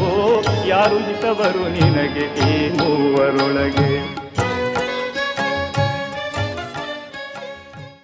ಧನ್ಯವಾದಗಳು ರಾಜೇಶ್ವರಿ ಅವರೇ. ಇದೇ ರೀತಿಯಾದಂಥ ಅಂಕಣವನ್ನು ತರ್ತಾ ಇರಿ, ಬಹಳ ಕುತೂಹಲಕಾರಿಯಾಗಿತ್ತು. ಆಮೇಲೆ ನಮಗೆ ಈ ರಾಜಕೀಯ ಭಾರತದಲ್ಲಿ ನಡೀತಾ ಇರೋದನ್ನು ಕೇಳಿ ಕಳವಳ, ಕೆಲವು ಸಲ ನಗು ಬರುತ್ತೆ. ಅದನ್ನೆಲ್ಲ ನೋಡ್ತಾ ಇದ್ದರೆ ಇದೇನು ನಗಬೇಕೋ ಅಥವಾ ಕಳವಳ ತರುವಂಥದ್ದು ಗೊತ್ತಿಲ್ಲ. ಕಾಕ್ರೋಚ್ ಪಾರ್ಟಿ ಅಂತ ಒಂದು ಪ್ರಾರಂಭ ಮಾಡಿದ್ದಾರೆ. ಅದರ ಬಗ್ಗೆ ಹೆಚ್ಚಿನ ಮಾಹಿತಿ ತಿಳಿಸ್ಕೊಡ್ತಾ ಇದ್ದಾರೆ ನಮ್ಮ ಸಿಡ್ನಿ ಕನ್ನಡ ಸಮುದಾಯದ ಶಶಿಕಾಂತ್ ಅವರು. ಕೇಳೋಣ. ನಮಸ್ಕಾರ. ಎಲ್ಲ ಕನ್ನಡ ಬಾಂಧವರಿಗೆ ಆತ್ಮೀಯ ಸುಸ್ವಾಗತ. ನಾನು ಶಶಿಕಾಂತ. ಇಂದು ನಾವು ಇಂಟರ್ನೆಟ್ ಜಗತ್ತಿನಿಂದ ಹುಟ್ಟಿ ಇಡೀ ದೇಶದ ಗಮನ ಸೆಳೆಯುತ್ತಿರುವ ಭಾರತದ ಅತ್ಯಂತ ವಿಲಕ್ಷಣ ಹಾಗೂ ವೈರಲ್ ರಾಜಕೀಯ ವಿದ್ಯಮಾನ ಕಾಕ್ರೋಚ್ ಜನತಾ ಪಾರ್ಟಿ ಕುರಿತಾದ ಒಂದು ವಿಶೇಷ ಪ್ರಸ್ತುತಿಯನ್ನು ನಿಮ್ಮ ಮುಂದೆ ತರುತ್ತಿದ್ದೇವೆ. ಕೇವಲ 1 ತಿಂಗಳ ಹಿಂದೆ ಯಾರಿಗೂ ತಿಳಿಯದ ಈ ಹೆಸರು ಇಂದು ಕೋಟ್ಯಾಂತರ ಯುವಕರ ಧ್ವನಿಯಾಗಿ ಹೇಗೆ ಬದಲಾಯಿತು? ಇದು ಬರೀ ಸಾಮಾಜಿಕ ಜಾಲತಾಣದ ತಮಾಷೆಯೋ ಅಥವಾ ಭಾರತೀಯ ರಾಜಕೀಯದ ದಿಕ್ಕನ್ನೇ ಬದಲಿಸಬಲ್ಲ ಒಂದು ಹೊಸ ಶಕ್ತಿಯೋ? ಬನ್ನಿ, ಇವತ್ತು ಈ ಅವಲೋಕನದಲ್ಲಿ ಇದರ ಸಂಪೂರ್ಣ ಚಿತ್ರಣವನ್ನು ಪಡೆದುಕೊಳ್ಳೋಣ. ಈ ಕಾಕ್ರೋಚ್ ಜನತಾ ಪಾರ್ಟಿಯ ಉಗಮವಾಗಿದ್ದು 2026ರ ಮೇ 16ರಂದು. ಇದರ ಹಿಂದೆ ಯಾವುದೇ ಸಾಂಪ್ರದಾಯಿಕ ರಾಜಕೀಯ ಇತಿಹಾಸವಿಲ್ಲ, ಬದಲಿಗೆ ಸುಪ್ರೀಂ ಕೋರ್ಟ್ನ ವಿಚಾರಣೆಯೊಂದರ ಹಿನ್ನೆಲೆ ಇದೆ. ಕೋರ್ಟ್ ವಿಚಾರಣೆಯೊಂದರಲ್ಲಿ ಭಾರತದ ಮುಖ್ಯ ನ್ಯಾಯಮೂರ್ತಿಗಳಾದ ಸೂರ್ಯಕಾಂತ್ ಅವರು ಉದ್ಯೋಗವಿಲ್ಲದೆ ಸಾಮಾಜಿಕ ಜಾಲತಾಣಗಳಲ್ಲಿ ಸಕ್ರಿಯರಾಗಿರುವ ಹಾಗೂ ವ್ಯವಸ್ಥೆಯ ವಿರುದ್ಧ ಧ್ವನಿ ಎತ್ತುವ ಯುವಕರನ್ನು ಜಿರಳೆಗಳು ಮತ್ತು ಸಮಾಜದ ಪರಾವಲಂಬಿಗಳು ಎಂದು ಕರೆದಿದ್ದರು.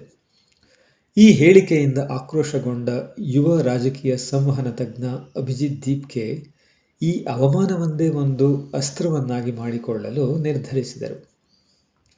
ಜಿರಳೆಗಿರುವ ಅಗಾಧವಾದ ಬದುಕುಳಿಯುವ ಸಾಮರ್ಥ್ಯವನ್ನು ಸಂಕೇತವಾಗಿಟ್ಟುಕೊಂಡು ಅವರು ಕಾಕ್ರೋಚ್ ಜನತಾ ಪಾರ್ಟಿಯನ್ನು ಇಂಟರ್ನೆಟ್ನಲ್ಲಿ ಸ್ಥಾಪಿಸಿದರು.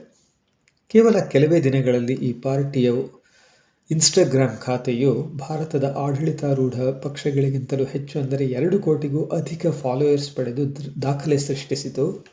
3.5 ಲಕ್ಷಕ್ಕೂ ಹೆಚ್ಚು ಜನ ಇದರ ಗೂಗಲ್ ಫಾರ್ಮ್ ಮೆಂಬರ್ಶಿಪ್ ಪಡೆದರು. ಈ ಅಭೂತಪೂರ್ವ ಏಳಿಗೆಗೆ ಮುಖ್ಯ ಕಾರಣ ಏನು? ಮೊದಲನೇದಾಗಿ ವ್ಯಂಗ್ಯದ ಸಿದ್ಧಾಂತ, ಅಂದರೆ ಸ್ಯಾಟಿರಿಕಲ್ ಐಡಿಯಾಲಜಿ. ಈ ಪಾರ್ಟಿಯ ಸದಸ್ಯರಾಗಲು ಇಟ್ಟಿರುವ ಅರ್ಹತೆಗಳೇ ಅತ್ಯಂತ ತಮಾಷೆಯಾಗಿವೆ. ನಿರುದ್ಯೋಗಿಯಾಗಿರಬೇಕು, ದೈಹಿಕವಾಗಿ ಸೋಮಾರಿಯಾಗಿರಬೇಕು, ದಿನಕ್ಕೆ ಕನಿಷ್ಠ 11 ಗಂಟೆ ಆನ್ಲೈನ್ ಇರಬೇಕು ಮತ್ತು ವ್ಯವಸ್ಥೆಯ ತಪ್ಪುಗಳನ್ನು ಪ್ರೊಫೆಷ್ನಲ್ ಆಗಿ ತರಾಟೆಗೆ ತೆಗೆದುಕೊಳ್ಳುವ ಸಾಮರ್ಥ್ಯ ಹೊಂದಿರಬೇಕು.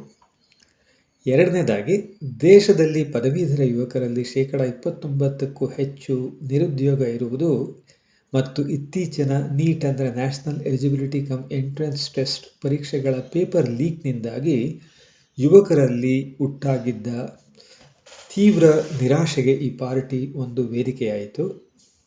ಮೂರನೇದಾಗಿ, ಪ್ರಸ್ತುತ ರಾಜಕೀಯ ವ್ಯವಸ್ಥೆಯಲ್ಲಿ ನೇರವಾಗಿ ಮಾತನಾಡಲು ಹೆದರುವ ಜನರಿಗೆ ಈ ವ್ಯಂಗ್ಯಭರಿತ ವೇದಿಕೆಯು ಮುಕ್ತವಾಗಿ ಮಾತನಾಡಲು ಒಂದು ಸುರಕ್ಷಿತ ಹಾದಿಯನ್ನು ಕಲ್ಪಿಸಿಕೊಟ್ಟಿತು. ಆರಂಭದಲ್ಲಿ ಇದು ಕೇವಲ ಇಂಟರ್ನೆಟ್ನ ಒಂದು ಮೀಮ್ ಎಂದು ಎಲ್ಲರೂ ಭಾವಿಸಿದ್ದರು. ಆದರೆ ಇತ್ತೀಚೆಗೆ, ಅಂದರೆ ಜೂನ್ 6, 2026ರಂದು ಈ ಪಾರ್ಟಿಯು ದೆಹಲಿಯ ಜಂತರ್ ಮಂತರ್ನಲ್ಲಿ ಬೃಹತ್ ಪ್ರೆಸ್ ಮೀಟ್ ಮತ್ತು ಶಾಂತಿಯುತ ಪ್ರತಿಭಟನೆಯನ್ನು ಆಯೋಜಿಸಿತು. ಪರಿಸರವಾದಿ ಸೋನಮ್ ವಾಂಗ್ಚುಕ್ ಅವರು ತಮ್ಮನ್ನು ತಾವೇ ಗೌರವಾನ್ವಿತ ಜಿರಳೆ ಎಂದು ಕರೆದುಕೊಂಡು ಈ ಪ್ರತಿಭಟನೆಯಲ್ಲಿ ಭಾಗವಹಿಸಿದರು. ಶಿಕ್ಷಣ ಸಚಿವರ ರಾಜೀನಾಮೆಗೆ ಆಗ್ರಹಿಸಿ ಕಾಕ್ರೋಚ್ ಜನತಾ ಪಾರ್ಟಿ ಸರ್ಕಾರಕ್ಕೆ 7 ದಿನಗಳ ಗಡುವು ನೀಡಿದ್ದು, ಈಗ ಈ ಚಳುವಳಿ ಸಂಪೂರ್ಣವಾಗಿ ಬೀದಿಗೆ ಬಂದಿದೆ. ವಿರೋಧ ಪಕ್ಷದ ನಾಯಕರಾದ ಮಹುವಾ ಮೊಯ್ತ್ರಾ ಮತ್ತು ಶಶಿ ಥರೂರ್ ಕೂಡ ಇದಕ್ಕೆ ಬೆಂಬಲ ಸೂಚಿಸಿದ್ದಾರೆ. ಭಾರತೀಯ ರಾಜಕೀಯದ ಭೂದೃಶ್ಯದ ಮೇಲಿನ ಪ್ರಭಾವ ಮತ್ತು ಭಾರತದ ಮುಂಬರುವ ಮತ್ತು ದೂರದ ರಾಜಕೀಯ ಭವಿಷ್ಯದ ಮೇಲೆ ಈ ಕಾಕ್ರೋಚ್ ಜನತಾ ಪಾರ್ಟಿ ಬೀರಬಹುದಾದ ಪ್ರಭಾವಗಳು ಏನು? ಮೊದಲನೇದಾಗಿ, ಇದು ಭಾರತದ ಚುನಾವಣಾ ಆಯೋಗದಲ್ಲಿ ನೋಂದಾಯಿಸಿದ ಪಕ್ಷವಲ್ಲದಿದ್ದರೂ ಮುಂಬರುವ ಚುನಾವಣೆಗಳಲ್ಲಿ ಇದು ಅತ್ಯಂತ ಪ್ರಭಾವಶಾಲಿ ಪ್ರೆಷರ್ ಗ್ರೂಪ್ ಆಗಿ ಕೆಲಸ ಮಾಡಲಿದೆ. ಯುವ ಮತದಾರರನ್ನು ಸೆಳೆಯಲು ಸಾಂಪ್ರದಾಯಿಕ ಪಕ್ಷಗಳು ಇನ್ಮುಂದೆ ಕೇವಲ ಧರ್ಮ, ಜಾತಿಯ ರಾಜಕಾರಣ ಮಾಡಲಾಗುವುದಿಲ್ಲ. ಉದ್ಯೋಗ, ಪರೀಕ್ಷಾ ಪಾರದರ್ಶಕತೆ ಮತ್ತು ಡಿಜಿಟಲ್ ಸ್ವಾತಂತ್ರ್ಯದ ಬಗ್ಗೆ ಮಾತನಾಡಲೇಬೇಕಾದ ಅನಿವಾರ್ಯತೆಯನ್ನು ಸಿಜೆಪಿ ಸೃಷ್ಟಿಸುತ್ತಿದೆ. ಎರಡನೇದಾಗಿ, ದೂರದ ಭವಿಷ್ಯದಲ್ಲಿ ಈ ಆಂದೋಲನವು ಭಾರತದಲ್ಲಿ ಹೊಸ ಮಾದರಿಯ ಡಿಜಿಟಲ್ ಪ್ರಭಾಪ್ರಭುತ್ವ, ಅಂದರೆ ಡಿಜಿಟಲ್ ಡೆಮಾಕ್ರಸಿಗೆ ಮುನ್ನುಡಿ ಬರೆಯಲಿದೆ. ಭವಿಷ್ಯದಲ್ಲಿ ರಾಜಕೀಯ ಕೇವಲ ಹಣ ಮತ್ತು ತೋಳ್ಬಲದ ಮೇಲೆ ನಡೆಯದೆ ಇಂಟರ್ನೆಟ್ ತಂತ್ರಜ್ಞಾನದ ಹಾಗೂ ಕೃತಕ ಬುದ್ಧಿಯ ಮತ್ತೆಯನ್ನು AI ಬಳಸಿಕೊಂಡು ಯುವಕರು ಹೇಗೆ ಸಣ್ಣ ಬಜೆಟ್ನಲ್ಲಿ ದೇಶವ್ಯಾಪಿ ಆಂದೋಲನ ರೂಪಿಸಬಹುದು ಎಂಬುದಕ್ಕೆ ಇದು ದಿಕ್ಸೂಚಿಯಾಗಿದೆ. ಹಿರಿಯ ಅಧಿಕಾರಿಗಳು ಹೇಳುವಂತೆ ಜಿರಳೆಗಳು ಎಂತಹ ಕಠಿಣ ಪರಿಸ್ಥಿತಿಯಲ್ಲೂ ಬದುಕುಳಿಯುವ ಜೀವಿಗಳು. ಭವಿಷ್ಯದ ಭಾರತದ ಯುವ ಪೀಳಿಗೆಯು ಇಂತಹ ಸ್ಥಿತಿಸ್ಥಾಪಕತ್ವದೊಂದಿಗೆ ರಾಜಕೀಯ ವ್ಯವಸ್ಥೆಯ ತಪ್ಪುಗಳನ್ನು ಪ್ರಶ್ನಿಸುವ ಮತ್ತು ಸರಿಪಡಿಸುವ ನಿರಂತರ ಕಾವಲುಗಾರನಾಗುವ ಸಾಧ್ಯತೆ ಇದೆ. ಕಾಕ್ರೋಚ್ ಜನತಾ ಪಾರ್ಟಿ ಎನ್ನುವುದು ಕೇವಲ ಒಂದು ತಮಾಷೆ ಅಲ್ಲ, ಇದು ಭಾರತದ ಯುವ ಸಮುದಾಯದೊಳಗಿನ ಬೇಗುದಿಯ ಕನ್ನಡಿ. ಕಲ್ಲು ಲಾಠಿ ಹಿಡಿಯದೆ ಕೇವಲ ಮೊಬೈಲ್ ಸ್ಕ್ರೀನ್ ಮತ್ತು ವ್ಯಂಗ್ಯದ ಮೂಲಕವೇ ಇಡೀ ದೇಶದ ಗಮನ ಸೆಳೆಯಬಹುದು ಎಂದು ತೋರಿಸಿಕೊಟ್ಟಿರುವ ಈ ಜಿರಳೆ ಸೈನ್ಯ ಭವಿಷ್ಯದ ಭಾರತದ ರಾಜಕೀಯ ನಕಾಶೆಯಲ್ಲಿ ಒಂದು ಅಳಿಸಲಾಗದ ಹೆಜ್ಜೆಯನ್ನು ಇಟ್ಟಿರುವುದಂತೂ ಸತ್ಯ. ಧನ್ಯವಾದಗಳು. ಧನ್ಯವಾದಗಳು ಶಶಿಕಾಂತ್. ನಾವು ನಮ್ಮ ಕಾರ್ಯಕ್ರಮದ ಕಡೆಗೇನೆ ಬಂದಿದ್ದೇವೆ. ಇಂದಿನ ಕಾರ್ಯಕ್ರಮದಲ್ಲಿ ಪಾಲ್ಗೊಂಡಂಥ ಅಮ್ಮಂಗೆ ಹೇಳಬೇಡ ಈ ಚಿತ್ರದ ನಿರ್ದೇಶಕ ಅನೂಪ್ ಲೋಕೂರ್ ಮತ್ತು ಮಹೇಶ್ ರಾವ್ ಅವರಿಗೂ, ಡಾಕ್ಟರ್ ರೇಖಾ ರಾವ್ ವ್ಯಾಕ್ಸಿನೇಷನ್ಗಳ ಬಗ್ಗೆ ನಮಗೆ ಮಾಹಿತಿ ತಂದಂಥ ಡಾಕ್ಟರ್ ರೇಖಾ ರಾವ್ ಅವರಿಗೂ, ರಾಜೇಶ್ವರಿ ಜಯದೇವ್ ಅವರಿಗೂ ಮತ್ತು ಶಶಿಕಾಂತ್ ಅವರಿಗೂ ನಮ್ಮ ಧನ್ಯವಾದಗಳನ್ನು ಹೇಳ್ತಾ, ಮುಂದಿನ ಭಾನುವಾರ 1 ಗಂಟೆಗೆ ಸಿಡ್ನಿ ಕನ್ನಡವಾಣಿ ಬಾನುಲಿ ಕಾರ್ಯಕ್ರಮವನ್ನು ಕೇಳೋದಕ್ಕೆ ಮರಿಬೇಡಿ ಅಂತ ಹೇಳ್ತಾ ನಿಮ್ಮನ್ನು ಬೀಳ್ಕೊಡ್ತಾ ಇರೋರು ರಾಜ್ ನಟರಾಜನ್. ನಮಸ್ಕಾರ. ಶೋಕವನ್ನು ಗೈಯುವರು ಸತಿಸುತ್ತರು ಬಾಂಧವರು, ಜೋಕೆ ತಪ್ಪಿದ ಬಳಿಕ ಅರ್ಥವ್ಯರ್ಥ. ಲೋಕದೊಳು ಗಳಿಸಿದ ಪಾಪ ಪುಣ್ಯಗಳೆರಡು ಸಾಕಾರವಾಗಿ ಸಂಗಡ ಬರುವವಲ್ಲದೆ ನಾರಿಯೋ ಧಾರುಣಿಯೋ ಬಲುಧನದ ಸಿರಿಯೋ. ಆರು ಹಿತವರು ನಿನಗೆ ಈ ಮೂವರೊಳಗೆ, ಈ ಮೂವರೊಳಗೆ, ಮೂವರೊಳಗೆ. ಹತ್ತಿರದ ದೇಹವನ್ನು ನೆಚ್ಚಿ ನಂಬಿರಬೇಡ, ಸ್ವತದಲ್ಲಿ ನೆನೆ ಕಂಡ್ಯ ಹರಿಪಾದವ.